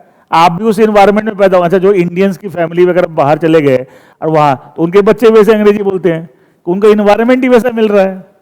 ये जब पैदा हुआ तो सब तरफ लोग अंग्रेजी में बात कर रहे हैं, ऑटोमेटिकली क्या होता है, अब सीख जाता है बच्चा। वो तो इन्वायरमेंट। अच्छा, देखो स्कूलों में, कई अच्छे स्कूलों में इसके बड़ा जोर होता है कि घर में बच्चों से आप इंग्लिश में बात करो। स्कूलों में होता है कि साहब अब हिंदी में बात नहीं करेंगे, तो वो एक इन्वायरमेंट क्रिएट करने की कोशिश कर रहे हैं, जिससे कि बच्चा इंग्लिश में कंफर्टेबल हो, उसकी कम्युनिकेशन स्किल बेटर हो, वो फ्लुएंट हो इंग्लिश बोलने में। ये सुनो, that's trying to create environment. कई पेरेंट्स को भी बोलते हैं कि घर पे ज्यादातर बच्चों से आप इंग्लिश में बात कीजिए, so that is trying to create a environment, ठीक है। तो वही मैं बोल रहा हूँ कि साहब लोकल लैंग्वेज तो आती होगी शेयरहोल्डर को, और ज्यादातर शेयरहोल्डर कहाँ के हैं? उस एरिया के, जिस एरिया में कंपनी का रजिस्टर्ड ऑफिस है। तो अगर आप लोकल लैंग्वेज में अगर छपवाएंगे जो भी इंफॉर्मेशन, अच्छा इंफॉर्मेशन किसके नॉलेज में कंपनी लाना चाह रही है? शेयरहोल्डर के नॉलेज में। इसका तो शेयरहोल्डर के नॉलेज में बात इफेक्टिवली आएगी कि आप लोकल लैंग्वेज में छपवा रहे हैं, तो जो इंग्लिश नहीं भी जानता और ज्यादातर शेयरहोल्डर उसी एरिया के हैं, तो क्या उनको बात उसके नॉलेज में आएगी? यस और no? That is the purpose और objective behind this requirement. It should also advertise in local language newspaper के लिए। अब देखो, ये मैंने ऑब्जेक्टिव पर्पस बताया, अब ध्यान सुनना। ये तो मैंने पर्पस बताया कि साहब ये क्या सोच के लॉ बनाया गया है, लेकिन एक चीज बताओ, लैंग्वेज जो लॉ में लैंग्वेज लिखी वो क्या लिखी हुई है? Company has to advertise so and so information, so and thing in 2 newspapers, 1 English language newspaper, another is vernacular language newspaper. तो जो शब्दों का इस्तेमाल लॉ के प्रोविजन में हुआ है, क्या is it talking about the language of the advertisement और लैंग्वेज ऑफ द न्यूज़पेपर? तो न्यूज़पेपर की लैंग्वेज की बात कर रहा है, न्यूज़पेपर की लैंग्वेज की बात कर रहा है। अब देखो, आप ध्यान सुनना। मान लो एक कंपनी है एक्स लिमिटेड, एक कंपनी मान लो एक्स लिमिटेड, इसका रजिस्टर्ड ऑफिस मान लिया अपने दिल्ली में ही है। दिल्ली की लोकल लैंग्वेज कौन सी? हिंदी। तो अगर ये कंपनी इस तरह का कोई प्रोविजन फॉलो करती है जो भी इस पर अप्लाई हो रहा है, तो इसे कौन कौन से अखबार में छपवाना चाहिए? एक तो इंग्लिश के अखबार में और एक हिंदी के अखबार में। भाई लोकल लैंग्वेज कौन सी हमारी? अब दिल्ली में रजिस्टर्ड ऑफिस है, वहां की लोकल लैंग्वेज वर्नाकुलर लैंग्वेज कौन? हिंदी। तो एक इंग्लिश के और एक हिंदी के अखबार में। ये कंपनी उस चीज की इंफॉर्मेशन का एडवर्टीजमेंट इंग्लिश के अखबार में दे रही और एक हिंदी के अखबार में। क्लियर है? तो ये जो लिखा हुआ लॉ में रिक्वायरमेंट पूरी हो गई। अब ध्यान सुनना, हिंदी के अखबार में एडवर्टीजमेंट दे रहे हैं, लेकिन एडवर्टीजमेंट की जो लैंग्वेज है वो इंग्लिश में है। समझ रहे हो? अखबार हिंदी का है, लेकिन जो आपने जो छपवाया अखबार के अंदर वो क्या अंग्रेजी में है, वो क्या है अंग्रेजी में। अच्छा एक चीज बताओ, लिटरल इंटरप्रिटेशन के हिसाब से अभी खाली ज्यादा दिमाग में खाली रूल ऑफ लिटरल, अच्छा रूल ऑफ लिटरल कंस्ट्रक्शन क्या बोलता है, interpret according to the literal meaning, popular meaning, dictionary meaning, ये सुनो। उसके हिसाब से अगर कोई कंपनी ऐसा करती है जिसका रजिस्टर्ड ऑफिस दिल्ली में है, क्या वो गलत कर रही है? हालांकि according to rule of literal construction, तो लॉ भी क्या बोलता है, in English language newspaper and vernacular language newspaper, तो it is talking about the language of the newspaper, not talking about the language of the advertisement. ये नहीं बोल रहा है बात। इसका मतलब अगर मैं रूल ऑफ लिटरल कंस्ट्रक्शन के हिसाब देखूं, क्या इंटरप्रिटेशन गलत है सही है? सही है, क्योंकि देखा जाए यही लिखा हुआ है लॉ में, इसके हिसाब से सही है। लेकिन अगर हम ऐसा करते हैं कि कंपनी का रजिस्टर ऑफिस दिल्ली में है और हिंदी के अखबार में छपवा रहे हैं लेकिन एडवर्टीजमेंट की लैंग्वेज इंग्लिश में है, क्या ये आपको मीनिंग, ये जो मीनिंग हम ले रहे हैं कि साहब ये मीनिंग हमने लिया, क्या ये मीनिंग क्या आपको पर्पस को अचीव कर रहा है, पर्पस का अगेंस्ट जा रहा है? पर्पस को अचीव कर रहा है, पर्पस को डिफीट कर रहा है, डिफीट कर रहा है। इसका मतलब क्या यहाँ पे rule of literal construction fail हो गया? ये सुनो क्या हो गया, फेल हो गया है, because actually this meaning is going against the purpose. कि आप हिंदी के अखबार में अंग्रेजी में ऐड छपवा रहे हैं। अच्छा मतलब अल्टीमेटली जब बंदा, हम पर्पस कहते हैं कि बंदे को इंग्लिश न भी आए वो समझ सके, लेकिन आपकी एडवर्टीजमेंट की लैंग्वेज इंग्लिश में है तो बात तो वहीं की वहीं आ गई, घूम फिर के तो बात वहीं आ गई। क्या पर्पस डिफीट कर रहा है कि नहीं कर रहा? तो इस केस में क्या हम लिटरल रूल पर रुक जाएंगे या will move on to the rule of reasonable construction? Reasonable, और वो क्या बोलता है, if the literal is not clear interpret according to the ratio, purpose के हिसाब से। तो इसकी सही इंटरप्रिटेशन क्या होगी? लैंग्वेज में तो खाली ये लिखा हुआ है वर्नाकुलर लैंग्वेज न्यूज़पेपर, लेकिन एक्चुअली इसकी सही इंटरप्रिटेशन क्या होगी कि लैंग्वेज ऑफ द न्यूज़पेपर तो वर्नाकुलर होना ही चाहिए, और उसके अंदर जो एडवर्टीजमेंट की लैंग्वेज वो भी क्या होनी चाहिए, वर्नाकुलर होनी चाहिए। अभी लिखा हुआ नहीं लैंग्वेज में, बट स्टिल इसका मीनिंग यही आ रहा है। अब एक चीज सोच के देखो आप, ये बात आपको लगा कि साहब हिंदी के अखबार में अंग्रेजी में ऐड दे दिया, ये तो गलत है। ये बात गलत तुम्हें कैसे पता लगी कि आपने ये वाला मीनिंग और पर्पस को रिलेट करके देखा और लगा सर ये तो पर्पस के अगेंस्ट जा रहा है ना, तो आपने बोला ये गलत है, ये तो गलत में इंटरप्रिटेशन ये ना। लेकिन सोच के जो someone who is interpreting this provision of law, ये लिखा हुआ कि साहब ये करना है, and is not aware about the purpose behind this requirement, उसको पर्पस के बारे में जानकारी नहीं है, क्या वो पता लगा पाएगा साहब कि जो हिंदी के अखबार में हम अंग्रेजी में भी छपवा रहे हैं गलत है? उसको क्या लगे तो क्या है ठीक है, तो क्या है ठीक है। इतनी इंपॉर्टेंट बात होती है पर्पस को समझना, इंटेंशन को समझना, ऑब्जेक्टिव को समझना। मैं हमेशा होता है एक चीज, अच्छा बताओ हमने पहला केस बोला when the literal rule fails, पहला case if the literal meaning is going against the purpose. But सवाल उठता है ये कंपैरिजन आप कब कर पा रहे हो? लिटरल मीनिंग जो आया पर्पस से मैं कंपेयर करके देख रहा हूं कि पर्पस अचीव हो रहा है डिफीट हो रहा है। अगर अचीव हो रहा तो मैं लिटरल रूल ही फॉलो करूंगा, अगर डिफीट हो रहा तो मैं रीजनेबल रूल पे मूव करूंगा। ये सुनो, तो कंपेयर करोगे तब तो आप डिसाइड करोगे कि मुझे लिटरल रूल पे रुकना है या आगे बढ़ना है, हाँ या ना। लेकिन कंपेयर किसी को कर रहे हो? लिटरल मीनिंग को और पर्पस को, लेकिन पर्पस की जानकारी ही नहीं है, कंपेयर करोगे क्या? कंपेयर करोगे तो क्या पता लगा? ये तो कोई भी चीज को सही ढंग से इंटरप्रेट करने के लिए पहले सबसे पहले पर्पस को समझिए, ऑब्जेक्टिव को समझिए। यही नहीं पता, इसलिए एक बात बताता हूं आपको, इतनी सारी कंपनी, अच्छा कंपनी लॉ ये कंपनी पर अप्लाई होता है, उस कंपनी के अंदर उसकी कंप्लायंस की, सब कंपनी के ऊपर जो भी लॉ लग रहे हैं उसकी जिम्मेदारी किसकी होती है? Normally company secretary of the company, normally company secretary of the company. कितने सारे कंपनी सेक्रेटरीज क्या करते थे? यही काम करते थे। दिल्ली में रजिस्टर्ड ऑफिस है, हिंदी अखबार में ऐड छपा रहे और अंग्रेजी में ऐड है, ऐड किसमें? अंग्रेजी में। उनसे कोई बोलता था भैया ये क्या कर रहे हो, गलत है। कहां लिखा हुआ कि अखबार language of the advertisement should be local? कहां लिखा हुआ है? ये तो खाली अखबार की लैंग्वेज की बात कर रहा है। अब देखो सीएस बन गया था, सीएस में लॉ ही लॉ है, ठीक है, इतना लॉ, उसके बाद उसको लॉ पढ़ना नहीं आता। बताइए सत्यान, एक्चुअली क्या मैं प्रोफेशनल को जब देखता हूं ना, डिग्रियां उनके पास आ गई है, बट उनको समझ कोई चीज की नहीं है, कोई भी चीज की समझ। चार्टेड अकाउंटेंट बन जाते हैं, ठीक से उनको अकाउंटिंग के कंसेप्ट नहीं पता होते हैं। अच्छा ठीक, अकाउंट्स के अंदर क्या सीएस ऊपर कोई डिग्री है? अरे पूरे हिंदुस्तान में अकाउंटेंसी सब्जेक्ट की बात करें तो सीएस ऊपर कोई डिग्री है क्या? नाम है चार्टेड अकाउंटेंट। इतने सारे सीए मिल जाएंगे, ठीक से जर्नल एंट्री नहीं आती, सीए बना हुआ है। समझ नहीं है ना, एक्चुअली क्या है, समझ नहीं है। हमारे एक जानकार वो भी सीए हैं और उनका बेटा भी सीए है, तो अपने अपने हम लोग के सामने बैठे होते, कई बार कोई उनके साथ कोई डिस्कशन होती रहती है, तो अपने सामने अपने बेटे को बोलते हैं ये देखिए आजकल के गधे सीए बन के आ रहे हैं, अपने अपने बेटे को बोलते हैं, कुछ आता ही नहीं उसको, बोलते क्या समझ है इनको, कोई समझ। तो ये एक्चुअली गड़बड़ आजकल के एजुकेशन में बहुत बड़ी समस्या है कि रट उठा के क्या होता है, वो नंबर ले आते हैं बच्चे, उनको समझ नहीं होती चीजों की। अब वो कंपनी सेक्रेटरी बताइए, कहने के लिए आप कॉर्पोरेट लॉ, अच्छा जैसे अकाउंटेंसी टैक्सेशन में सीए से ऊपर कोई डिग्री नहीं है, वैसे कॉर्पोरेट लॉ में क्या सीए से ऊपर कोई डिग्री है क्या? Highest qualification in the entire country. आप सोचो आपको कॉर्पोरेट लॉ का एक्सपर्ट बनाया जाता है, आपको बेसिक लॉ इंटरप्रेट करना नहीं आ रहा, तभी तो सीएस बोल रहा है कि जी मैंने ऐसे किया, हाँ हिंदी के अखबार में अंग्रेजी में ऐड छपा दी, मैं सही किया है, फिर भी जीत कर रहा है कि मैं सही किया है। इसका मतलब क्या हुआ, उसे बेसिक लॉ पढ़ना नहीं आता और जीत और कर रहा है, ठीक है। इसे कहता है आप कहने के लिए suppose to be expert of corporate laws, खाएगा एक्सपर्ट, बेसिक अंडरस्टैंडिंग नहीं लॉ कैसे पढ़ते हैं। गड़बड़ क्या है कि एक्चुअली क्या चीजों को समझ नहीं डेवलप करते हैं, और जब तक समझ डेवलप नहीं करो तो ऐसी 50 गलतियां लोग करते हैं और फिर वो लोग ग्रो नहीं करते ना। देखो क्या होता है, एक सीए एक सीएस, आप देखो ये दो लोगों ने साथ साथ सीए सीएस किया, 10 साल के बाद देखो एक बंदा कहीं पहुंच जाएगा कहीं रह जाएगा। गेम क्या है, खाली डिग्री तो दोनों का सेम है, ऑलमोस्ट सेम टाइम पे किया, हो सकता सेम अटेम्प्ट में वो member of the CA institute या मेंबर ऑफ सीएस फाइनल के सारे ग्रुप क्लियर किए, लेकिन 10 साल 12 साल के बाद हम देखते हैं दोनों के ग्रोथ में इतना फर्क क्यों आ जाता है। एक बंदे को समझ है, एक को समझ नहीं है। तो डिग्री सब कुछ नहीं होती, मैं बात बता, degree is not everything. Degree is important, मैं नहीं बोला degree is not important, but सवाल होता है डिग्री इज नॉट एवरीथिंग। अगर विथ नॉलेज आप डिग्री लेते हैं, समझ के साथ डिग्री लेते हैं, देखना आपकी ग्रोथ कितनी अच्छी होती है। लेकिन विदाउट समझ अगर आप डिग्री लेते हैं तो फिर वो जाके बड़ी दिक्कत होती है। फिर हर चीज को पहले समझो, एनालाइज करो, अंडरस्टैंड करो, एंड फिर, और हड़बड़ी नहीं मचानी है। जैसे आपके सामने में एक सवाल अभी आया होगा, जब अभी रिजल्ट आपको फाउंडेशन का जब आया होगा, एक सवाल दिमाग में आया होगा, whether to go for 1 group और 2 ग्रुप्स।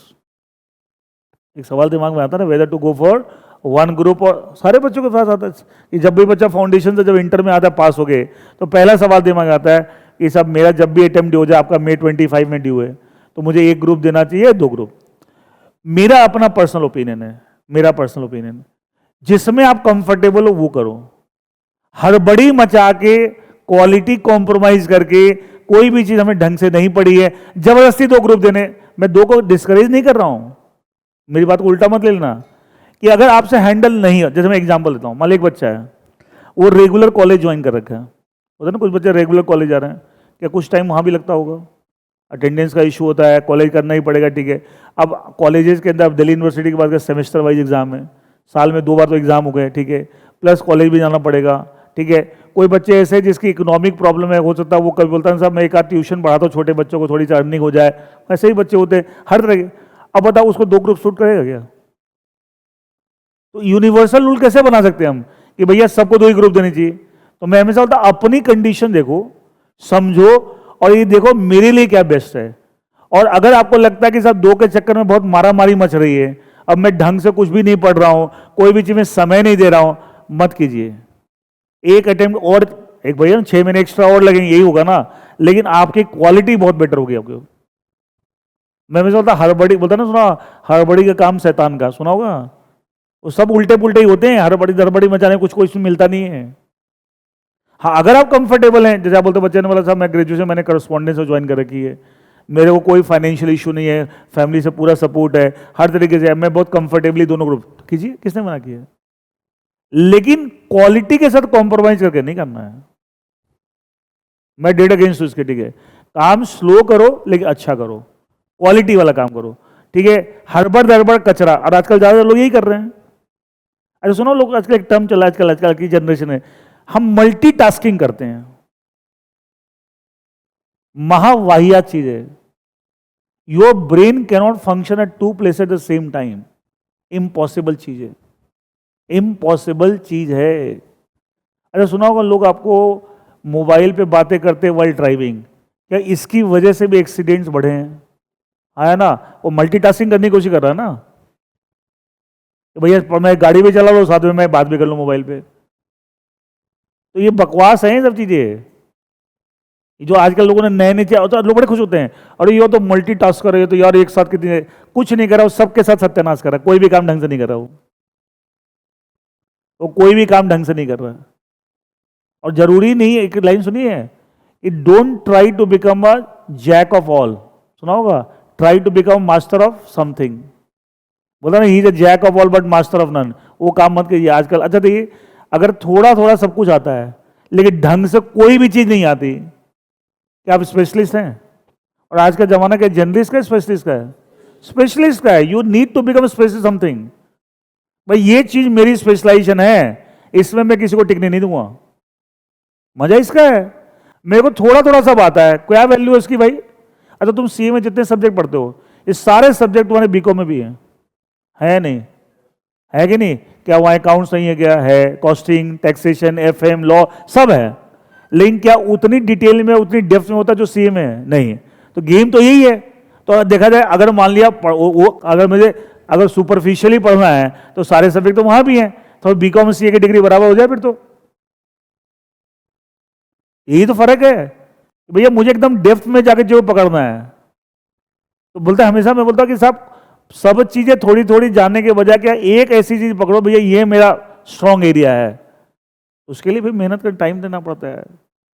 ये नहीं ऊपर ऊपर से कोई फायदा नहीं उसका, it's of no use. Anyway देखिए, ये पॉइंट क्लियर होगा सबको, आपको ठीक है? इट मींस पहला कब कौन सा case when the literal will fails, when the literal meaning is going against the purpose. अगर लिटरल मीनिंग पर्पस के अगेंस्ट जा रहा है तो first we need to know the purpose. अच्छा देखो, सारी बात घूम फिर के देखो, जो हमने कल परसों भी जो पढ़ा फिर वहीं से लिंक हो जाएगा। फिर बता letter of the law, spirit of the law में क्लैश हो रहा है, क्लैश हो रहा था। लेटर के हिसाब से तो वो हिंदी के अखबार में अंग्रेजी में छपा रहा सही था, लेकिन स्पिरिट के हिसाब से क्या था? गलत था। तो हमने किसको इंपॉर्टेंस दी? स्पिरिट को। राइट इंटरप्रिटेशन क्या है? स्पिरिट। इसलिए एक चीज बताऊं, जो पहले के जो प्रोफेशनल गलती कर रहे थे, ये लिखा हुआ है और हिंदी के अखबार में अंग्रेजी में ऐड दे रहे हैं, इससे जो नया कंपनी एक्ट आया उनको लगा, लॉ मेकर्स को, लेजिस्लेचर को लगा ये बेकूफ पता नहीं क्या कैसे लॉ पढ़ते हैं, ठीक है? तो उन्होंने नया अखबार ऐड, नया मैं दिखा भी दूंगा आपको, ठीक है? नया एक्ट के अंदर लिख दिया है इन वर्नाकुलर लैंग्वेज न्यूज़पेपर, इन वर्नाकुलर लैंग्वेज, ये भी लिख दिया है कि भैया तुम गलती ना करो। अच्छा देखिए, पहले इन वर्नाकुलर लैंग्वेज नहीं लिखा हुआ था और अब लिख दिया कि language of the advertisement vernacular.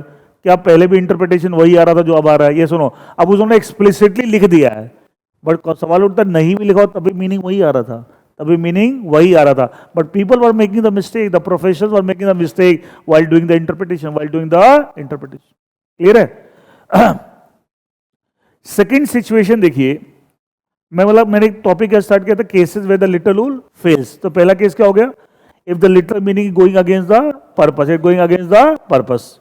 Now take the another situation, if literal meaning is absurd, illogical. Absurd, that is the illogical. If the literal meaning is absurd, that is illogical. हमने लिटरल रूल अप्लाई करके जो meaning निकाला, that is literal meaning, वो बड़ा illogical सा meaning आ रहा है। तो अगर इलॉजिकल सा मीनिंग आता, should be accept the illogical meaning? Should we accept the illogical meaning? No. Then again, कह सकते हैं literal rule has failed. Then again we have to apply the rule of reasonable construction. मतलब इस case में कौन सा rule help करता है? Same rule, rule of reasonable construction. वही बोलता है अगर आपका लिटरल मीनिंग आपको इलॉजिकल मीनिंग दे रहा है, एब्सर्ड मीनिंग दे रहा है, then take that meaning which is logical, take that meaning which is logical. ये बात भी रूल ऑफ रीजनेबल कंस्ट्रक्शन में लिखी हुई है। ये बोला रूल, ये रूल कहता है then apply this rule, then apply rule of reasonable construction which says that if literal meaning is illogical,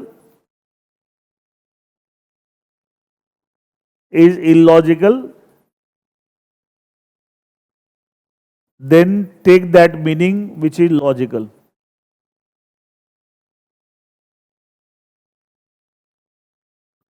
Then take that meaning which is logical. वो मीनिंग आप लीजिए जो कि लॉजिकल है। इसलिए याद हो, कई बार ना तुमने नोट किया हो, जो बच्चे फाउंडेशन यहाँ पढ़े हुए हैं, कई बार बच्चे कोई डाउट पूछते हैं और बड़े इलॉजिकल से डाउट होते हैं। नॉर्मली मैं इरिटेट हो जाता हूँ, मैं बोलता हूँ यार तुम इलॉजिकल बात क्यों करते हो? सर मैं कंफर्म कर रहा था। मैं कहा ये तुम सोचो लॉजिकली जब हो नहीं सकता तो बात क्यों पूछ रहे हो? बात ही क्यों पूछ रहे हो? उस दिन वो एक बच्चे को मैं पार्टनरशिप एक्ट पढ़ा था, सर एक ही पार्टनर है क्या फर्म चलेगी? अब ये क्वेश्चन पूछने वाला है, अकेले से फर्म हो सकती है? डांट खाने वाली बात कर रहे हैं ना, ठीक है, इलॉजिकल। तो अपना भी तो दिमाग लगे, हम क्या पूछ रहे हैं। सर एक ही रह गया, बाकी सब पार्टनर की डेथ हो गई, सब फर्म चली, कैसे चली? फर्म डिजॉल्व हो गई, हाँ है ना। तो पार्टनरशिप का मतलब क्या है? एटलीस्ट 2%, एटलीस्ट 2%, एसोसिएशन ऑफ 2 और मोर पर्सन। तो बेसिक चीज ही गायब हो गई, तो पार्टनरशिप हम कैसे चलेगी? ये क्वेश्चन पूछने क्या मतलब, ठीक है, फिर भी पूछेंगे। इलॉजिकल से बात कर रहे हैं ना, इलॉजिकल बात। कहीं लिखा हो ना, जो होता है सब प्राइवेट कंपनी के मैक्सिमम मेंबर कितने हो सकते हैं? 200। सर 201 नहीं हो सकते? भाई जब मैक्सिमम 200 बोल दिया, तो why are you asking this question? ये क्वेश्चन लॉजिकल है इलॉजिकल है?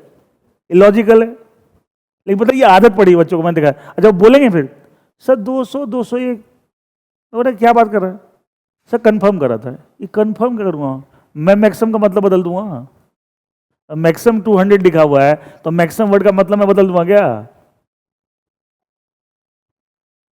क्या इलॉजिकल क्वेरी क्वेरी क्वेरी कौन है?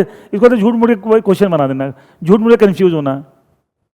कई बार हम बोलते हैं कंफ्यूजन इतना होता नहीं है, हम अननेसेसरली कंफ्यूज। उसका कारण है एक, कभी किसी ने बताया नहीं कि वे कैसे पढ़ना है, कैसे समझना है, कैसे एनालाइज। और एक बार ये बात समझ में आ जाए कि आपके डाउट्स क्वेरीज वैसे ही खत्म हो जाते हैं।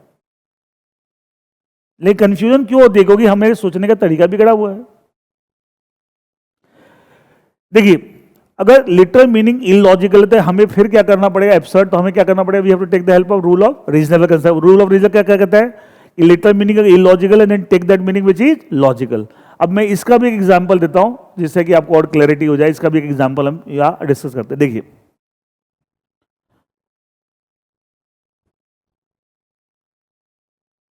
कंपनीज एक्ट में एक सेक्शन पढ़ोगे आप, सेक्शन 58। मान ली एक प्राइवेट कंपनी है, एक्स प्राइवेट लिमिटेड,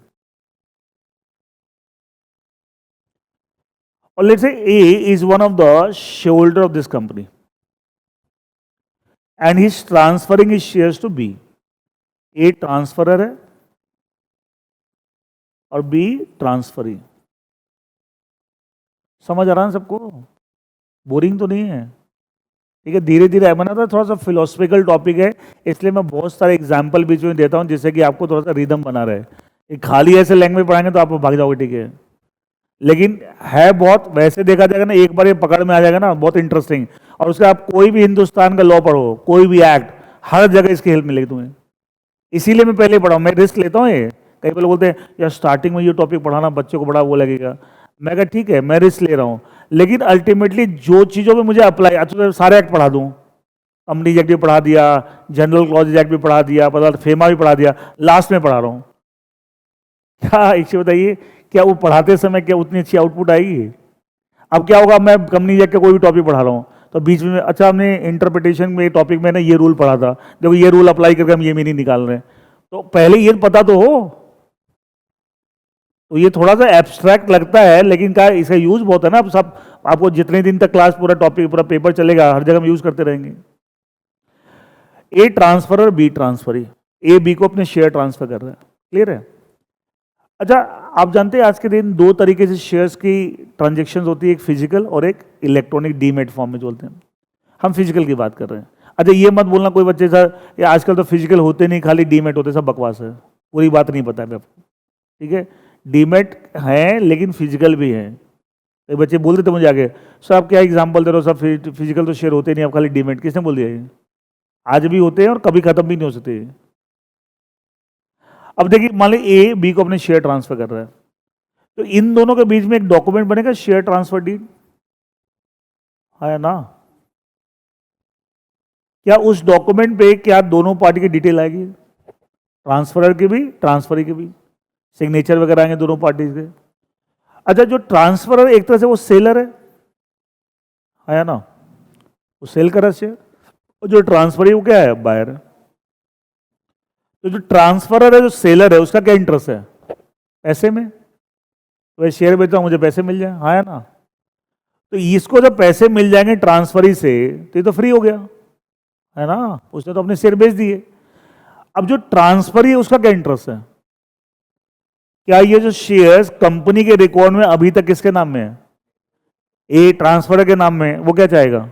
मेरे नाम में हो, ट्रांसफर ही चाहेगा ना, मेरे नाम में हो, हाँ या ना भाई। शेयर आपने खरीदा था, शेयर्स में आप जब इन्वेस्ट करते हैं, ये भी तो एक इन्वेस्टमेंट है। अच्छा, वो पहली इन्वेस्टमेंट ए की थी, अब वो इन्वेस्टमेंट किसकी हो गई? बी की। शेयर तो वही है, वही शेयर पहले कंपनी में इन्वेस्टेड किसके थे? ए के, अब किसके हो गए? बी के। तो आप जब इन्वेस्ट, आप चाहेंगे नहीं वो इन्वेस्टमेंट आपके नाम में हो, हाँ या ना। अच्छा, ये तो ये लोग आपस में कर रहे हैं, कंपनी को सपना थोड़ी आ रहा है, तो कंपनी को अप्लाई करना पड़ेगा ना। ये सुनो। अच्छा, दूसरा शेयर ट्रांसफर डीड तो ये बनाएंगे आपस में, ठीक है, उसमें डिटेल भर के साइन करेंगे। क्या ए के पास पहले से वो शेयर्स का शेयर सर्टिफिकेट होगा? मैं फिजिकल शेयर की बात कर रहा हूँ, शेयर सर्टिफिकेट होगा। ये सुनो, तो क्या ए ये सारा शेयर ट्रांसफर डीड पूरा बना के दोनों पार्टी की इंफॉर्मेशन, दोनों के सिग्नेचर, क्या वो बी को दे देगा? साथ में शेयर सर्टिफिकेट जो पहले से ए के पास था वो बी को दे देगा, और ए को पैसे मिल गए, ए फ्री हो गया। अब बी क्या ट्रांसफर क्या करेगा? Will he apply to the company what? For registration of transfer share. जो शेयर ट्रांसफर किए गए हैं उसको अपने रिकॉर्ड में नोट करिए, अपने रिकॉर्ड में। इस प्रोसेस बोलते हैं registration of transfer of shares. अच्छा, जब कंपनी के पास वो शेयर ट्रांसफर डीड पहुंचेगी अलोंग विद शेयर सर्टिफिकेट, तो कंपनी देखेगी ना साहब, जो शेयर ट्रांसफर डीड पे ए के सिग्नेचर है ट्रांसफर, तो कंपनी के रिकॉर्ड में अभी तक वो शेयर किसके नाम है? ए के नाम में। तो कंपनी समझ जाएगी ना, हमारा जो शेयर होल्डर ए है उसने अपने शेयर किसको बेच दिए हैं? बी को बेच दिए। तो कंपनी वो शेयर ट्रांसफर डीड के बेसिस पे क्या करेगी? अपने रजिस्टर ऑफ मेंबर में ए का डिटेल जहां आ रहा है वहां एक डेट डालेगी, साहब इस दिन से मेंबर सीज हो गया, हाँ या ना। और उसकी जगह किसकी डेट डालेगी? बी की, एज द न्यू मेंबर। क्या कंपनी का रिकॉर्ड अपडेट हो गया? कंपनी ने किसके बेसिस पे किया? शेयर ट्रांसफर डीड के बेसिस पे। ये सुनो, अब कंपनी को शेयर ट्रांसफर डीड अपने पास रख लेगी। शेयर सर्टिफिकेट जो होगा, ये तो कंपनी का रिकॉर्ड अपडेट हो गया, ए की जगह मेंबर कौन हो गया? बी। लेकिन बी के पास कोई डॉक्यूमेंट है जिसे प्रूव होता है कि सब वो मेंबर हो गया है क्या? तो कंपनी क्या करेगी? जो शेयर सर्टिफिकेट है अभी तक उस पर किसका नाम था? ए का। अब कंपनी किसका नाम चढ़ाएगी? बी का शेयर सर्टिफिकेट, और वापस किसको भेजेगी? बी को। क्या बी के पास भी एक डॉक्यूमेंट आ गया जिससे उसका नाम चढ़ा हुआ है? ये सुनो, इट मींस कंपनी का रिकॉर्ड भी अपडेट हो गया, ट्रांसफर का भी, transfer become the new member, become the new member. यहां तक कोई डाउट? क्लियर है? सब पढ़ेंगे आप, कंपनी लॉ सेक्शन 58 में आएगा। अब लॉ ये बोलता है, अगर मान लिया कंपनी ने ये जो रजिस्ट्रेशन ऑफ ट्रांसफर शेयर करना है, जिस दिन ट्रांसफरी ने कंपनी को अप्लाई किया उसके 30 डेज में करना है। कितने दिन में करना है? 30 डेज में। इसका जिस दिन आपके पास, कंपनी के पास रिक्वेस्ट रिसीव हुई, किसकी? ट्रांसफरी की, और जिस दिन कंपनी ने शेयर सर्टिफिकेट में चेंज करके डिस्पैच किया, वो गैप 30 डेज से ज्यादा नहीं होना चाहिए। क्लियर है? अच्छा, क्या आपने पढ़ा था प्राइवेट कंपनी में शेयर फ्रीली ट्रांसफर होते हैं सब्जेक्ट टू सर्टेन रेस्ट्रिक्शन? याद है कुछ? Subject to certain restriction. तो मान लिया इस कंपनी के बोर्ड ऑफ डायरेक्टर्स आपको शेयर ट्रांसफर को नहीं अलाउ कर रहे हैं और मना कर रहे हैं, तो क्या उनकी तरफ से क्या एक नोटिस ऑफ रिजेक्शन आना चाहिए? रिफ्यूजल नोटिस आना चाहिए, refuse to register the transfer of share. तो उसके लिए भी टाइम पे 30 डेज है। इसका मतलब क्या हुआ? जिस दिन रिक्वेस्ट आई उसके 30 दिन में या तो आप ट्रांसफर करके शेयर सर्टिफिकेट वापस भेज दो, या मना करना है तो एक नोटिस और रिफ्यूजल कि साहब हम मना कर रहे हैं, we don't want to register transfer of share and on so and so ground, reasons ये हैं, एंड ये करके लेटर भेजना है। एंड वो भी कितने दिन भेजना है? 30 days. Is same requirement, 30 days में तो रजिस्टर कर दो या 30 डेज में मना कर दो, उसका नोटिस और रिफ्यूजल भेज दीजिए। क्लियर है? क्लियर है? अब देखिए आप, ये कंपनी अगर नोटिस और रिफ्यूजल देती है along with the reasons of refusal, notice में रीजंस भी होगा ना कि भाई क्यों हम मना कर रहे हैं, ठीक है, तो उस केस में जो रीजंस आपने कंपनी ने दिए हैं, क्या जरूरी है वो रीजन जेन्युइन हो? क्या जरूरी है वो रीजन जेन्युइन हो? क्या वो रीजन फेक भी हो सकते हैं? हाँ ना? ये सुनो, भाई सब मेलाफाइड इंटेंशन ऑल दैट, किसी और कारण से, ठीक है, कोई जेन्युइन रीजन नहीं है, तो क्या ट्रांसफरी चाहे तो कंपनी के इस रिफ्यूजल को मना कर रही है कि हम रजिस्टर नहीं करेंगे, क्या वो चैलेंज कर सकता है ना? तो इसके अगेंस्ट नोटिस और रिफ्यूजल के अगेंस्ट अपील हो सकती है। कौन कर सकता है? ट्रांसफरी। ये अपील जाती है एनसीएलटी को। किसको जाती है? NCL, national company law tribunal. NCLT, national company law tribunal. अब एनसीएलटी दोनों पक्ष को सुनेगा। दोनों पक्ष कौन है? एक तो कंपनी और दूसरा कौन है? ट्रांसफरी। एंड दोनों पक्ष सुनने के बाद वो डिसाइड करेगा कि साहब कौन सही है कौन गलत है। अच्छा, मान लीजिए एनसीएलटी को लगता है कि साहब कंपनी ने अपनी इस पावर का मिसयूज किया है, तो क्या बोलेगी? साहब आपका रिफ्यूजल गलत है और ये शेयर ट्रांसफर शेयर को रजिस्टर करना पड़ेगा, B should be registered as a member, company will have to do it. और अगर मान लिया उनको लगता है कंपनी ने सही किया है, तो क्या आपको decision is going against the transferee and वो शेयर रजिस्टर नहीं होंगे, शेयर ट्रांसफरी के नाम में रजिस्टर नहीं होंगे। तो जो भी इंसिल डिसाइड दैट, तो अपील आप कर सकते हैं, लॉ अलाउ कर रहा है, अपील आप कर सकते हैं, क्योंकि जरूरी तो नहीं कंपनी मना कर। अरे यहाँ पे एक कंपनी है, अच्छा सरकार कोई मान लिया कोई सरकार की कोई भी मिनिस्ट्री कोई भी ऑर्डर पास करती है, कोई भी डिसीजन लेती है, सरकारी डिसीजन ले रही है ना। अच्छा मैंने कहा था सेंट्रल गवर्नमेंट व्हाट, सारे मिनिस्टर है ना, सारे minister headed by the prime minister. ऐसे स्टेट गवर्नमेंट क्या है, सारे स्टेट के minister headed by chief minister, है ना। तो क्या सरकार के डिसीजन कोर्ट में चले नहीं होते? अरे हाँ यार, हाँ ये देख कंपनी है, ये देख कंपनी छोटी अदनी सी चीज है यार, सरकार के मिनिस्टर्स के ऑर्डर चैलेंज हो जाते हैं कि भैया आपको थोड़ी कि भगवान थोड़ी है, उसके रॉन्ग इंटेंशन नहीं हो सकते। अच्छा अभी आपने सुना होगा, अभी जो बजट आया था ना, ठीक है, अभी 23 जुलाई को जो बजट आया था, उसमें इन्होंने सुना होगा कि लॉन्ग टर्म कैपिटल गेन में इंडेक्सेशन हटा दिया था। इंडेक्सेशन समझते हो ना, ये पढ़ोगे आप, इनकम टैक्स में आएगा, ठीक है। इंडेक्सेशन का ये समझते हो, टाइम वैल्यू ऑफ मनी। अच्छा बताइए, हम बोलते हैं 50 साल पहले जो 100 रुपये थे, आज वो 100 रुपये हैं क्या? तो आप बोलते हैं साहब वो 100 रुपये हो सकता है 50 साल पहले वो सोचता था 2-5 रुपये हों, है ना। ये टाइम वैल्यू ऑफ मनी है। तो सोच के किसी ने मान लिया, किसी ने 20 साल पहले कोई प्रॉपर्टी खरीदी, मतलब लैंड खरीदी या कोई बिल्डिंग खरीदी। अच्छा 20 साल पहले मान लिया एक बिल्डिंग खरीदी, लेट से 2 करोड़ रुपए की, एग्जाम्पल ले रहे हैं, या 1 करोड़ रुपए की। आज उस बिल्डिंग की वैल्यू 10 करोड़ रुपए हो गई, हो सकता है प्रॉपर्टी के रेट बढ़ गए। तो अब देखा जाए आज वो बेचता मान लिया 10 करोड़ का, तो देखा जाए डिफरेंस क्या हो गया, कॉस्ट ऑफ एक्विजिशन क्या थी 1 करोड़, अब बेचा कितने में 10 करोड़, तो प्रॉफिट कितना हो गया 9 करोड़ का। तो एक्चुअल 9 करोड़ प्रॉफिट नहीं हुआ, क्यों भैया? आज की वैल्यू देखनी पड़ेगी, इसके लिए इनकम टैक्स इंडेक्सेशन है, उसको टाइम वैल्यू मैंने निकालते हैं कि सर उस समय का 1 करोड़ आज का कितनी वैल्यू है। तो मान ली आज उसकी वैल्यू लेट से 8 करोड़ है, तो आपने बेची कितनी 10 करोड़ में, तो 2 करोड़ के ऊपर टैक्स लगेगा, 9 करोड़ पर टैक्स नहीं लगेगा। अब इन्होंने क्या किया था, कमाल किया था, अब 20% लॉन्ग टर्म कैपिटल गेन, मतलब 2 करोड़ के ऊपर 20% टैक्स लगेगा। अच्छा इन्होंने क्या किया था अभी बजट में कि साहब लॉन्ग टर्म कैपिटल गेन के ऊपर आपको इंडेक्सेशन हटाई दिया, मतलब क्या हुआ, अब यही एग्जांपल में क्या होगा, अरे 9 करोड़ पे हाँ रेट ऑफ टैक्स घटा दिया, 20% की 12.5% कर दिया। अच्छा ये बजट फाइनेंस मिनिस्टर ने अनाउंस किया था, आज अखबार में आ गया जी, बहुत प्रेशर पड़ा कि साहब ये गलत है। आज अखबार में आ गया कि सब ऑप्शन दे रहे हैं कि दोनों में से आप कोई भी ऑप्शन यूज कर सकते हो, ये पुराना तरीका भी यूज कर सकते हो। हुआ ना कहीं भाई, लगा ना कि गलत हम कर रहे हैं, तो कुछ भगवान थोड़ी बैठे हैं। लेकिन कितने लोग, एक बंदा मुझे बोला था कि साहब मेरे तो परदादा जी ने कोई कोठी खरीदी थी, और मैं आज तक है ना वो पेपर देखने नहीं गया था कि उन्होंने कितने में खरीदी थी, कितने में खरीदी थी। कोई मुझे लगा था कितने में खरीदी हो आप, इतने साल पहले खरीदी है तो उसका इंडेक्सेशन का बेनिफिट मिलेगा। बोला जैसे ही बजट में आया, जब बजट आया था मैं जाके देखा भैया अगर बेचना पड़े तो पता नहीं कितना टैक्स देना पड़ेगा। बोला 31,000 रुपये में खरीदी थी, आज वो 17 करोड़ की कोठी है। 31, तो देखा जाए पूरा के पूरा कैपिटल गेन हो गया, 17 करोड़ में 31,000 रुपये, क्या मायने है, गलत था ना ये, बहुत वेरी वेरी रॉन्ग डिसीजन। तो बहुत प्रेशर पड़ा, अब इन्होंने रोल बैक कर लिया। आज ही अखबार में था कि साहब फाइनेंस मिनिस्टर ने बोला कि साहब आपके दोनों ऑप्शन है, आप ऐसे का बिना इंडेक्सेशन के 12.5% टैक्स दे दो, या इंडेक्सेशन का बेनिफिट लेके क्या कैपिटल गेन कम हो जाएगा, लेकिन रेट ऑफ टैक्स पहले वो 20% था, अभी 20 चलेगा। लेकिन फिर भी बहुत फर्क है। अब तो 9 करोड़ का 12.5%, एक ऑप्शन ये हो गया, और 2 करोड़ का, तो मैंने अभी एग्जाम्पल दिया था 2 करोड़ का 20%, 2 करोड़ का 20% कितना हुआ, 40 लाख रुपए तो हुए, ठीक है। अब वहां पे 9 करोड़ का क्या हो गया 12.5%, कहां जा रहा है बताओ, 1 करोड़ से ऊपर जा रहा है, कितना फर्क हो गया।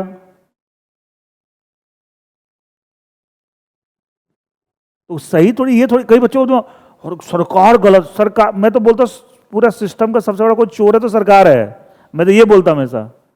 आम आदमी क्या चोरी करता है, एक आम आदमी क्या गलत काम करता है, ये जितने गलत करते हैं, अब फिर बात है सच्चा ये गलत करते हैं क्या सरकार गलत करती है, तो क्यों आम आदमी क्यों नहीं समझ पाता, अवेयरनेस नहीं है, समझ नहीं है, पढ़ाई लिखाई नहीं करते, चीजों को डिटेल में जाके समझते नहीं। अच्छा मैं क्यों जोर करता हूं अखबार पढ़ो, क्यों अपनी विजन को बढ़ाओ, क्यों समझ, क्योंकि तभी तो आप क्वेश्चन कर पाएंगे। समझ ही नहीं है तो गलत सही क्या सब बराबर है। वो गलत कर रहे हैं तभी क्या लगता है, वो पता ही नहीं चला क्या गलत कर रहे हैं। और बड़े बड़े गेम होते हैं, बड़े बड़े गेम होते हैं। अब सुनो, गोल्ड पे इंपोर्ट ड्यूटी कम की इन्होंने, सुना तो होगा अभी बजट में, गोल्ड पे इंपोर्ट ड्यूटी 15% की जगह 6% कर दी। अच्छा 15% को 6% मतलब 60% घटा दी, सिर्फ 40% रह गई। उसमें ही दूसरा गेम है। पब्लिक को लग रहा है यार ये तो बड़ा अच्छा हो गया, पढ़ना इसके बारे में कि इन्होंने क्या किया है। तो ये सब अब मैम साहब जो प्रोफेशनल जो कोर्स कर रहे हैं, ये जो प्रोफेशनल है वही नहीं समझ रहे हैं, तो मैं आम जनता से क्या एक्सपेक्ट करूं। इसलिए तो मेरा इतना जोर होता है कि चीजों की समझ बढ़ाइए, सिस्टम की समझ बढ़ाइए, तभी तो आप क्वेश्चन कर पाएंगे साहब क्या गलत तो चीज आपको, you can raise your voice. कहीं ना कहीं सरकार का बहुत जगह से प्रेशर पड़ा होगा, लोगों ने आवाज उठाई होगी, तभी तो उन्होंने चेंज कर दिया कि नहीं चलो कोई पुराना वाला सिस्टम भी चलेगा, जिसको जो करना करे। ये तो कर दिया था उन्होंने कि भैया ये तो यही है अब तो।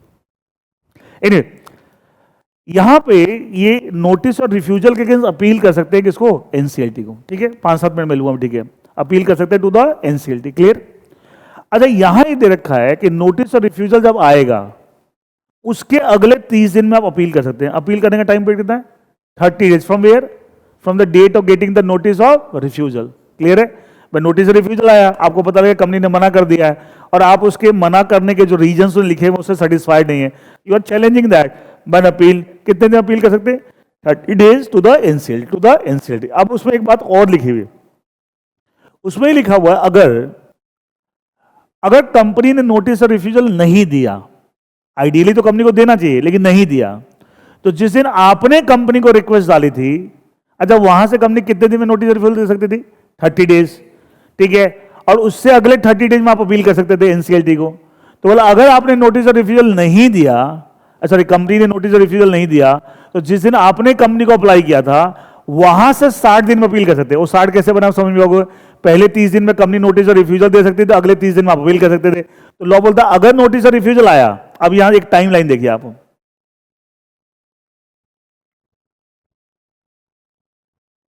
यहां मान लिया date of deposit of request, जिस दिन ट्रांसफरी ने अपनी रिक्वेस्ट जमा करे बाय ट्रांसफरी, वो डेट है। और ये मान लिया टोटल 60 डेज। यहां समवेयर इन द सेंटर ये मान लिया 30 डेज है, ये भी 30 है, मान लिया ये भी 30 है, टोटल कितना हुआ 60। क्लियर है। अच्छा एक चीज बताओ, पहले अगर कंपनी नोटिस और रिफ्यूजल दिया कितने दिन में दे सकती है, 30 डेज। तो मान लिया कंपनी ने अगर यही नोटिस और रिफ्यूजल दे दिया, हो सकता है यहां अभी आपको 18 दिन हुए, 17 दिन हुए, हो सकता है 30 तो मैक्सिमम है ना, क्या यहीं से 30 दिन में अपील कर सकता है, आया ना, ये सुनो, यहां से 30 दिन अपील कर सकता है। क्लियर। एक कंसेप्ट होता है और ये कॉमन सेंस से भी होता है, बात सुनो, लॉ में ऐसी चीज बहुत जगह मिलेगी तुम्हें। अगर कोई इवेंट से कोई टाइम पीरियड कैलकुलेट करना, अच्छा ये इवेंट क्या था, the day you get the notice और रिफ्यूजल, वहां से 30 दिन अपील कर सकते हैं। अगर वो इवेंट होती है तो वहां से काउंट करो, अगर नोटिस और रिफ्यूजल आया तो वहां से काउंट कर लिया। अगर वो इवेंट नहीं होती है, नोटिस और रिफ्यूजल नहीं आया, तो ये चेक करो कि मैक्सिमम कितने दिन में इवेंट हो सकती थी, मैक्सिमम कितने दिन में, 30 ये, और वहां से कितने दिन अपील कर सकते हैं, 30। तो यहां से टोटल कितना हो गया, 60 दिन। यहां टोटल कितना हो गया, 60 दिन, है ना। मैक्सिमम कितने दिन में नोटिस और रिफ्यूज आ सकता है, 30। इधर ये अगर आया है तो फिर तो वहीं से काउंटिंग करना है, और नहीं आया तो क्या, मैक्सिमम कितने दिन में आ सकता था, 30 में। वहां से हम कितने में अपील करते हैं, 30। तो स्टार्टिंग से कितना हुआ है, 60। क्लियर है। इसी बेसिस पे लिखा हुआ। अब देखो ध्यान सुनो, लॉ क्या बोलता है, अगर नोटिस और रिफ्यूजल नहीं आया तो transferee can make an appeal to the NCLT within 60 days from the date he has deposited a request to the company। जैसे उसने कंपनी को अप्लाई किया था कि मेरे नाम में शेयर रजिस्टर कर लो, उससे 7 दिन अपील कर सकते हैं। अब लैंग्वेज देखना, हम पहले कौन सा रूल लगाएंगे, रूल ऑफ लिटरल कंस्ट्रक्शन। अच्छा लिटरल कंस्ट्रक्शन के हिसाब से within 60 days from where, the date you are applied. इसका था यहां से कहीं भी कर सकते हैं, है ना, but not later than this. ये सुनो, इसके बाद नहीं, विद इन 60 डेज, ये मतलब हुआ। अच्छा अब इसका एक मतलब ये नहीं हुआ इस आप यहां आपने अप्लाई किया, देखना खाली लिटरल मीनिंग निकालना, अभी और कुछ लॉजिकल में सुना, literal meaning with in 60 days from the date you have apply to the company. ठीक है, इसका मतलब क्या, यहां भी अपील कर सकता, खाली लिटरल मीनिंग के साथ बताना, आया ना। विद इन 60 तो मैक्सिमम हो गया ना, यहां से लेके यहां तक आप कहीं भी अप्लाई कर सकते हैं, इसके बाद अप्लाई नहीं कर सकते, ये मतलब हुआ। ये सुनो, लेकिन एक चीज बताइए, अगर मैं ये मीनिंग लेता हूं कि यहां भी अप्लाई कर सकता है, ये लॉजिकल इलॉजिकल है? इलॉजिकल क्यों है? एक कंपनी को भी तो 30 दिन का समय to decide to register the transfer share. हो सकता कंपनी के मैनेजमेंट बोले जी हम तो मना ही नहीं कर रहे, हम तो आपके नाम में रजिस्टर करने तैयार हैं, और लॉ में 30 डेज का टाइम देता है, पता ना, 30 डेज के अंदर शेयर सर्टिफिकेट वापस भेज सकते हैं। तो आप अपील किस बात की कर रहे हैं? तो क्या इलॉजिकल इंटरप्रिटेशन नहीं हो जाएगा कि भैया कंपनी मना ही नहीं कर रहे, तुम पहले अपील कर रहे हो? बोला किस बात की जी आपने मना किया? बोला हम मना कब कर रहे हैं, हम तो 30 दिन के अंदर आपको शेयर सर्टिफिकेट वापस भेज देंगे चेंज करके, आपका नाम डाल के। तो इसका तो लॉजिकली इसका इंटरप्रिटेशन क्या होगा? इसका तो लिटरल मीनिंग क्या एब्सर्ड आ रहा है ना? तो विद इन 60 डेज हम कहीं भी अप्लाई कर सकते हैं। क्या लिटरल मीनिंग एब्सर्ड आ रहा है, इलॉजिकल आ रहा है? तो लॉजिकल मीनिंग क्या होना चाहिए बताओ? With in 60 days from the date you applied but after the expiry of first 30 days, after the expiry of पहले 30 दिन वेट करो, एंड उस 30 दिन में कंपनी ने रजिस्टर ही कर दिया, बात ही खत्म हो गई। अगर कंपनी ने नोटिस और रिफ्यूजल दे दिया तो वहां से काउंटिंग करना। अगर 30 दिन बीत गए, ना कंपनी ने रजिस्टर किया ना नोटिस और रिफ्यूजल दिया, क्या अब आप अपील कर सकते हैं? तो total 60 days but after the expiry of 30 days. अब ये after the expiry of 30 days लिखा हुआ नहीं है सेक्शन में, लेकिन क्या मैंने ये चीज अप्लाई करके उसका मीनिंग ये निकाल दिया? ये सुनो कि भाई अगर मैं डायरेक्ट मीनिंग निकालता हूं तो उसके अंदर मीनिंग अपसेट आ रहा है, तो मेरे को ये ऐड करना पड़ेगा। अब मैं जब ये पढ़ाता हूं बच्चों को बोलता हूं बेटा इसका एक्चुअली लिखा हुआ है विद इन 60 डेज, बट इसका same meaning with in 60 days but after the expiry of first 30 days. So ये कहां लिखा हुआ है? ये अपने मन से आप कैसे बता रहे हैं? भाई वो इलॉजिकल मीनिंग आ रहा है, तो मुझे लॉजिकल करने के लिए, अब बताइए इलॉजिकल जब मीनिंग आता है लिटल रूल फेल हो जाता है, तो क्या करते हैं? We have to take the help of rule of reasonable construction. समझ आया नहीं आया? क्लियर है? देखिए now we move on third case. 3 situation है जहां पे लिटल रूल फेल हो जाता है। 3 सिचुएशन। अगर कोई टर्म और एक्सप्रेशन, मतलब cases with the little rule fails, अगर कोई टर्म और एक्सप्रेशन, कोई टर्म और एक्सप्रेशन, कोई भी टर्म और एक्सप्रेशन अगर टेक्निकल सेंस में यूज हो रखा है, क्या हो रखा है? टेक्निकल सेंस में यूज हो रखा है। किस में यूज हो रखा है? टेक्निकल सेंस में यूज हो रखा है।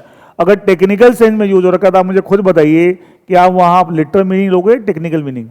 और ये मुझे कैसे पता लगेगा टेक्निकल सेंस में यूज हो रखा है? उसकी डेफिनेशन होगी, बताया था ना कि जितने भी वर्ड्स एक्सप्रेशंस आपको यूज होते हैं उस सबकी डेफिनेशन थोड़ी देते हैं। इसका तो बाकी तो उनको पता, आप डिक्शनरी मीनिंग लोगे। अच्छा सबसे पहले रूल भी हम वही अप्लाई कर रहे हैं, ठीक है, तो उसे मीनिंग आपको डिफाइन करने के होते हैं।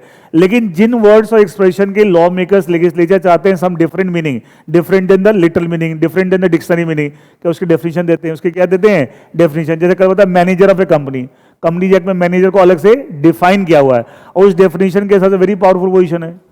इसका तो आप जब मैं वो समझ रहा हूं वहां मैं लिटरल मीनिंग नहीं लगा सकता, वहां मैं डिक्शनरी मीनिंग नहीं लगा सकता।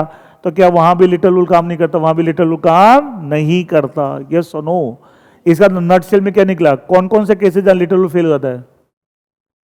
अगर literal meaning is going against the purpose, then हम क्या करते हैं? किसके हेल्प लेते हैं? Rule of reasonable concept. वो क्या बोलता है? इफ द लिटरल लेगिस is not clear the interpret the law रेशियो लेगिस।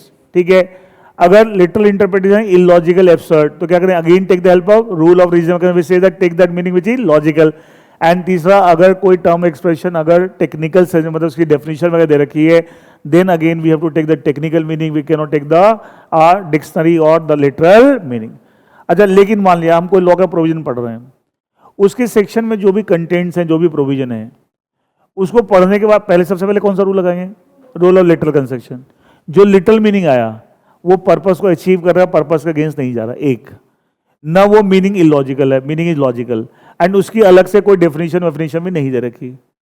इसका मतलब क्या मेरा लिटरल रूल ही सफिशिएंट है? क्या मुझे भी कुछ भी करने की जरूरत नहीं है? लेकिन अगेन इफ्स एंड बट्स बहुत है ना, अब हर केस अलग है। अब किसी केस में ऐसा लिटरल मीनिंग पर्पस के अगेंस्ट जा रहा है या लिटरल मीनिंग एब्सर्ड है, तो क्या मुझे कुछ और हेल्प लेनी पड़ रही है? अगर लिटरल सेंस में यूज में टेक्निकल डेफिनेशन दे रखी है तो मैं वहां डिक्शनरी मीनिंग नहीं लूंगा, डेफिनेशन के हिसाब से मीनिंग लूंगा। इट मीन्स हमें हर जगह के खाली लिटरल रूल काम कर जाएगा? ऐसा था और भी चीजों की मुझे मदद लेनी पड़ रही है, लेकिन स्टार्ट हमेशा मैं किससे कर रहा हूं? रूल ऑफ लिटरल का स्टार्ट वहां से करना है।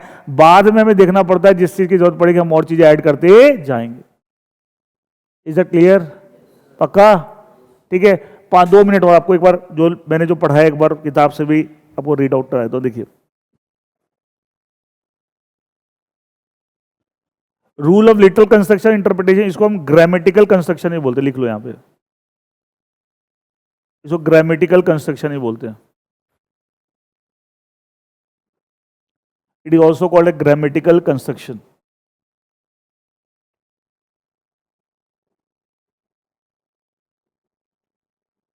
बेटा जो ऑनलाइन लाइव है सब समझ आ रहा है ना? एक भी बच्चे ने कुछ ना दुआ सलाम हुई ना कुछ हुआ, पता नहीं क्या कुछ है भी कि नहीं, ऐसा कुछ नहीं तो कम से कम गुड मॉर्निंग तो हो जाती, कम से कम वो भी नहीं हुई है, तो ऐसा लगे कोई है ही नहीं वहाँ पे। देखिए अकॉर्डिंग, अच्छा एक है ना, एक और चीज़ मैं देख रहा हूँ, आप में से कुछ बच्चे कल नहीं थे। कौन नहीं थे कल? आप नहीं थे, और कौन नहीं था? आप और भी एक दो बच्चे थे मुझे लगता है, सब थे कल? आप नहीं थे। एक तो ना बेटा रेगुलर हो क्लास में, क्या होता कभी आए कभी नहीं आए। कल ऑनलाइन ली थी क्लास आपने? अच्छा आज आपका फर्स्ट डे है। मुझे क्यों आ रहा है कि रिजल्ट से पहले भी आप आए थे? अच्छा अच्छा, रिजल्ट से पहले वो तो मैं शकल तो कुछ देखी हुई से लग रही है, ठीक है। मतलब जो भी आप रेगुलर रहेंगे ना तो आपको क्लास का आउटपुट बेटर आएगा। कनेक्टिविटी होती है ना, अब मैं कोई बात पिछली क्लास से लिंक कर रहा हूँ, अब पिछली क्लास में आप नहीं थे, हाँ किसी कारण से आप नहीं आ पाए तो एटलीस्ट ऑनलाइन मिलो। तो क्लास रेगुलर रखो, बीच बीच में ऐसे बीच बीच में लेने से वो फायदा नहीं होगी। देखिए यहाँ पे according to the literal rule of construction and interpretation statute, the words, phrases and sentences statute are ordinarily to be understood in their natural, ordinary or popular and grammatical meaning. Unless such a, अगर पहले तो ये बोला ऐसे करना है, unless such a construction, such a interpretation leads to an absurdity or the content of the object or statute suggests a different meaning. क्या एक तो absurdity illogical और दूसरा क्या हो रहा है पर्पस के अगेंस्ट आ रहा है, दो चीज आ गई। तीसरा ये बोला जो एडजेक्टिव्स यूज हो रहे हैं ना, नेचुरल, ऑर्डिनरी, पॉपुलर, ये सब इंटरचेंज एक ही मतलब है, बताया ना, popular meaning, dictionary meaning, all that they mean the grammatical literal meaning except when the words are technical, because technical words have technical meaning. क्या तीसरा एक्सेप्शन हो गया जहां पे लिटरल रूल फेल हो गया। मैंने उसको पॉइंट्स बना के वैसे समझा दिया, लेकिन लैंग्वेज में किस तरीके से लिखा हुआ है क्लियर है। Normally where the words of a statute are in themselves clear and unambiguous. अच्छा अनएम्बिगुअस मतलब क्या है? No confusion. Ambiguous is confusing. Unambiguous is clear. Then these words should be construed. Construed means interpreted in the natural and ordinary sense, and is not open to the court. ये court को allowed नहीं है to adopt any other hypothetical. मतलब अपने मन से आप कुछ भी मान के कंस्ट्रक्शन कर दो, नहीं। अगर एकदम क्लियर मीनिंग है आपको वही लेना, कुछ भी नहीं लेना। This is called a rule of literal construction. This principle is contained in the Latin maxim, Latin एब्सोल्यूटा सेंटेनिया एक्सपोजिटा नॉन इंडाइजेस। ये एक्चुअली ये क्या बोले, इसका मतलब क्या, विच लिटरली मीन्स, ये एक लैटिन एक्सप्रेशन है। एंड एब्सोल्यूट सेंटेंस और प्रीपोजिशन मतलब जो लिखा हुआ है नीड्स नॉट एनी एक्सपोजिटर, मतलब क्या कुछ एकदम क्लियर है, एब्सोल्यूट एकदम कोई कंफ्यूजन नहीं है, 100% लॉजिकल मीनिंग आ रहा है, हमें उसमें कोई एक्सटर्नल चीज और लगाने की जरूरत नहीं है, वो अपने आप में सेल्फ सफिशिएंट, वो अपने आप में क्या है, सेल्फ सफिशिएंट है, इसको कोई भी एक्सटर्नल चीज की जरूरत नहीं है। In other words, plain words require no explanation. In simple words, this rule means to give straightforward and fair meaning to the provisions of law. ये provisions कर लेना, provisions of law. अब बात करते हैं रूल ऑफ रीजनेबल कंस्ट्रक्शन। ये भी मैंने साथ में पढ़ा है ना, साथ में पहले दो केस में ये रूल लगाना है, वो फेल हो जाता है, ठीक है। अच्छा इसी को ना लैटिन में भी बोलते हैं डॉक्ट्रिन ऑफ अट रेस मैगिस वैलियम क्वायम पैरेट। ये भी आपको थोड़ा लर्न करना पड़ेगा। क्यों? एग्जाम में आ जाए right a short note on this, ये नहीं लिखे। रूल ऑफ रीजनेबल कंस्ट्रक्शन तो पता है आपको, लेकिन ये पता ही नहीं है, और एग्जाम में आ जाए right a short note on, और ये लैटिन वाला लिख दिया, क्या पकड़ पाओगे क्वेश्चन? इसे ध्यान रखना, ये भी थोड़े से आपको लर्न करने पड़ेंगे लैटिन, ठीक है। द मैक्सिम अट रेस मैगिस वैलियम क्वाम पैरेट, that is rule of reasonable construction, implies that a statute must be constructed and interpreted, वही construction reasonably. A statute or any enacting provision जो भी बने हुए हैं, then must be so construed, so interpreted, so as to make it effective and operative. मतलब ऐसे interpret को जो इफेक्टिव हो, काम उससे कुछ मतलब निकल गया है। A construction should be rejected if it results in hardship, serious inconvenience, injustice. ऐसे इंटरप्रिटेशन जो इनजस्टिस कर रही है, ऐसे इंटरप्रिटेशन जो एब्सर्ड है, क्या उसे एक्सेप्ट करना चाहिए, रिजेक्ट करना चाहिए? Should be rejected, should be rejected. अच्छा इसको एक नाम और भी बोलते हैं, इसको हम बोलते हैं फंक्शनल और लॉजिकल इंटरप्रिटेशन। लिख लो, फंक्शनल और लॉजिकल इंटरप्रिटेशन। फंक्शनल और लॉजिकल इंटरप्रिटेशन, फंक्शनल और लॉजिकल इंटरप्रिटेशन, ठीक है। In simple words, this rule means that if any word in a law can be given more than one meaning, मतलब उसे एक से ज्यादा मीनिंग आ रहा है, then the court gives a reasonable meaning relevant to the circumstances. If the literal legis, that is the letter of the law, is not clear, the interpretation must be rationalized according to the purpose, policy, object. बताया था. अच्छा, ये उस case में अगर literal meaning is going against the purpose. Thus, when the literal interpretation leads to certain absurdity, क्या दूसरा वाला केस हो गया, अगर वहाँ absurd meaning आ रहा है, it is permissible to depart therefrom and to interpret the provision statute in a manner so as to avoid that absurdity. The departure from the grammatical construction क्या है? Literal rule. लिटरल को grammatical बोलते हैं. Is permissible only to the extent it avoid such मतलब आप उससे अलग हट के इंटरप्रिटेशन करेंगे खाली किस बात के लिए? एब्सर्डिटी को रिमूव करने के लिए, इलॉजिकल चीज को रिमूव करने के लिए, and not further. This rule is also called golden rule of interpretation. So reasonable rule को हम गोल्डन रूल ऑफ इंटरप्रिटेशन भी बोलते हैं. क्या बोलते हैं? Golden rule of interpretation. Further, if the court find the giving a plain meaning to the words, plain meaning मतलब literal meaning, will not be fair और रीजनेबल कंस्ट्रक्शन, मतलब वो फेयर मीनिंग नहीं होगा, रीजनेबल नहीं होगा, it become the duty of the court to depart from the dictionary meaning, उससे हटके, and adopt the construction which will achieve the policy and object of the statute and thereby giving effect to the intention of the legislature. एक बात देखो, ये term कितनी बार use होता है, spirit of the law, intention of the legislature. मैं बार बार कहता हूँ ये बहुत इंपॉर्टेंट चीज होती है अगर सही ढंग से लॉ को इंटरप्रेट करना है. ठीक है, तो आज के लिए इतना ही. ठीक है, एंड बाकी चीज़ें हम कल कंटिन्यू करते हैं. इसको रिवाइज जरूर करते रहिएगा एंड कल हम इसके आगे कंटिन्यू करते हैं. ठीक है, किसी को कुछ पूछना, कोई डाउट है, कोई क्वेरी तो कर सकते हैं.